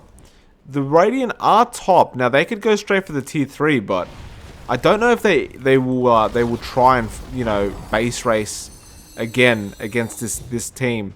Because it feels like the Radiant, the Dire are a bit more confident this time around to keep going. So Cloud9, not stopping. They're going to force some TP rotations back from the Radiant, but the Radiant aren't stopping either. They drop the wards. Bit mispositioned because they're going to miss the Raxes, but... Man, oh, the Echo Slam onto 3. Now the Fisher, but unfortunately ES goes down. The Puck might be able to finish off the job. Moxie needs an ice path, does miss it though. Pylo gets out safely. AA ultimate will take care of Moxie, I think. The stun in from Cole Villain. They'll get the kill onto the Puck. No, they actually won't. They'll kill off the SK. It's a 2-for-1 trade at the moment. Not to mention, Kendi is still taking the bot Rax. And they'll get a massive trade out of that for the Dire end. Yeah, I mean, it's pretty clear who won that exchange, but you really just gotta respect the team fight that Cloud9 have to offer. And this is even with the AA TPing back. I feel like he could have just shot the Ice Blast from the other side of the map. That'd be pretty much max distance there. Could have gotten a lot of, vision for his team setting things up for this Earthshaker. But, I don't know, it just feels like that was not a trade that they could have won. Even if they had gone straight for the Rax, even if the TPs back hadn't happened, they'd still have to defend their own base. And with a Drow Ranger, with a Lina, there's really nothing... you drop the Serpent Wards, and then what? You can take out that one lane of Rax. You can't go for anything more because there's still these tier 2 towers in the other lanes. So even if that trade plays out, you get the Rax, you lose your own Rax, you lose another lane of Rax mid. There's just no happy ending really for Blackjack and Hookers. Yeah, it was. I guess the best play probably would have been to just defend, but meh. They really tried, but it just didn't work out for them. A bit of a missed decision. I think it's a bit misleading though, because you've got a Shadow Shaman, a Jakiro, and a Clinks. So they probably thought we can definitely outpush these guys, faster than they can push us. But apparently not so much the case when you've got an Echo Slam in the back lines ready to blink in and kind of destroy half your HP. Oh. Gonna be going for a similar situation here once again. 5-man push into the top lane and a couple of heroes down bottom trying to get an exchange, but they're playing it a bit differently. They've got the Jakiro back in base to defend, and actually they're just going to go for the all-out defense here, it seems, leaving only the Clinks behind. Yeah, I think they might have to, because Kendi's just ripping the tier 3 to shreds, and now the Raindrax is not going to last a second like this. They do stun in with Cole Villain. And now Pylo jumps in. He's got the Aghanim Scepter, does he? No, he doesn't. So it was one Vortex. Kendi, the coil as well. The stun onto Jellyfish. Jellyfish actually goes down, but they'll get Shadow Shaman in return. Pylo in the back lines, trying to get this AA. Kendi does end up getting a secondary kill, but the buybacks out from Shadow Shaman and the SKs. That's 2 buybacks. They're going to get the kill onto Kendi, but he had an Aegis, so that's 1 kill so far. The silence out from Drow. Now Cole Villain still going onto the puck. Cole Villain end up going down, as well as Shadow Shaman. This could be GG here, Stinky, because, I mean, if Accepted dies, it's definitely GG, but it's 2 Raxes. 100%, 2 lanes of Rax gone. Yep. I mean, the damage has been done, and I don't know the exact statistics for coming back when you're down 2 Rax at 45 minutes, but it's honestly not looking that good. And that, like you're saying, that's just the first life on this Lina. How are you going to deal with her again? And she's only getting stronger. She's got the Shiva's Guard, going to be very handy against this Clink. She's almost level 25, so that's going to make her even more dangerous with this Drow Aura. Yeah, not to mention, if they want to wait like 5 minutes, Roshan will be back up and ready to go. So, if they want to really be safe, they can just wait that out again and pick up another Aegis. But I don't even think they need to. Like, the net worth speaks for itself. Almost 18k in the way of the Dire. They've got 2 lanes of Rax now.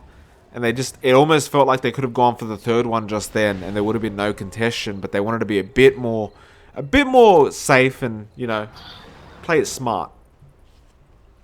Yeah, I mean, 11, 1, and 10 on this Lina when you've got such a pristine score. Why risk messing it up? Gotta go for those KDA stats at the end of the game. Mm-hmm. Absolutely. I mean, you want to be the MVP. You want to be considered the MVP. And currently, I've got to say, it does feel like this game, he does feel like the MVP on this Lina. Yeah, I mean, did pretty well against the Storm Spirit in lane. I guess Storm Spirit sort of was able to hold his own, fell back in the jungle, but Lina making the plays early on, making the plays later on too. We saw that solo kill onto Sand King earlier. And, in these team fights, being backed up by this Drow, just being this huge threat, and they just can't kill her. And even if they can, she just respawns and does it again. So it's looking pretty rough here for the Radiant side. Indeed it is. Well, they're going for a shrine now. And I mean, they got it. I'm wondering when they're going to go for this mid-rax. It looks like just about now, in fact. Lina. Just farming a bit. They got a gem on this Puck, but he's going for a Shiva's card afterwards, even though there's already a Shiva's on his team. Not sure if that makes all the biggest difference, but a bit inefficient there. Yeah, well, they're making the push now. Zelfa. Gonna have to go for a big shackle here, or the Shadow Shaman wards. There's an ice path, and it actually hits the Lina. And there's the wards, it surrounds her actually. It looks like she's going down. Kendi gonna lose his life. That's massive. Jellyfish with the dunk, but it's only onto one. Now, there's the Vortex. They'll get two. They'll get three, in fact. And they're making the plays here. Now they grab the Drow Ranger. And she's going down as well. The only one that walks out is the Puck. Very well played there by the Radiant.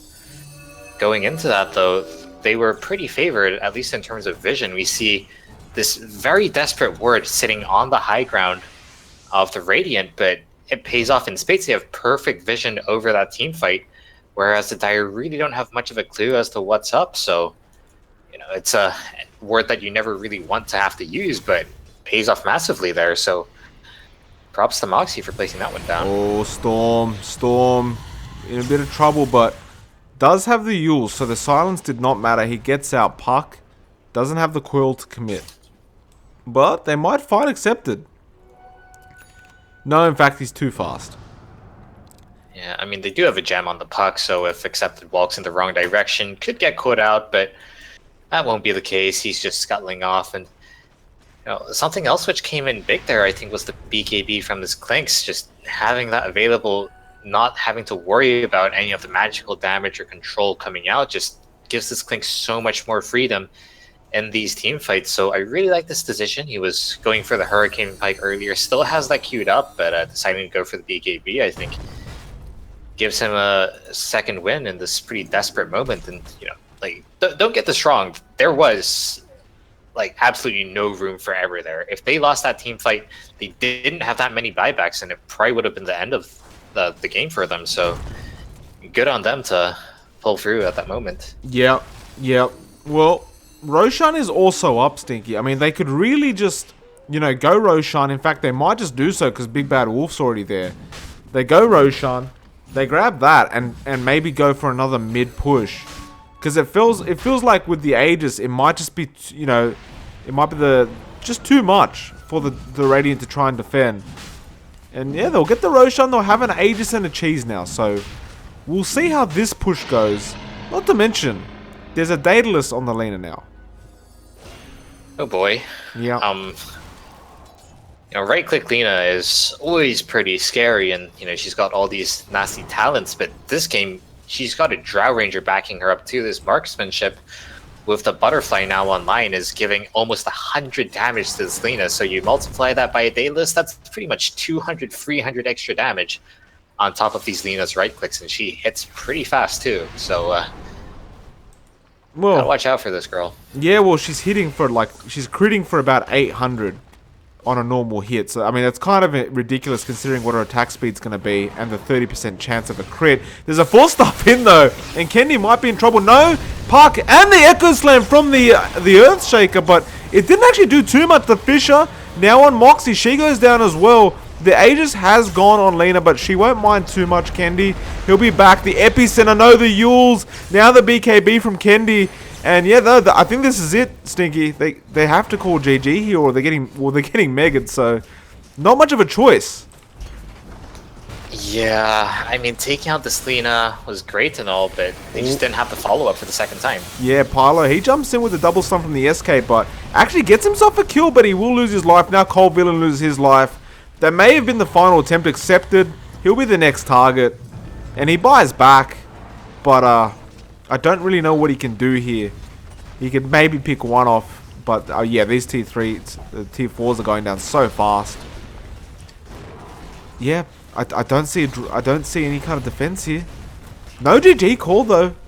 Then they refuse to call it, which I can respect. Park Coil.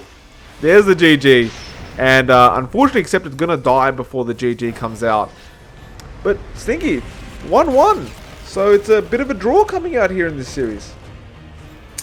Yeah, we haven't had too many 1-1 series so far in Echo League, and this is one of the first coming out. But these teams, as we saw, very evenly matched, and it does seem like both games felt quite similar in some ways as far as the game plan for each team went. But in game one, it was Blackjack and Hookers who were able to execute, play around the map. And game two, we saw a couple of moments where that didn't quite happen, and that just resulted in Clown9 snowballing on forward and bowling down the lane, taking Raxes without too much opposition. Yeah, well, I'd like to say thank you for everyone that's watching in the stream right now and in Dota TV. Always a pleasure to cast. Sneaky, any shout-outs, anything like that? I guess shout out to Moxie and Accepted. Welcome back to playing in Echo League. Absolutely. Always a pleasure to watch them. So now we kind of have an idea of what their playstyle is for the future. But for the time being, it's been MLP. It's been StinkyPie. It's been a pleasure. And we'll see you guys next time.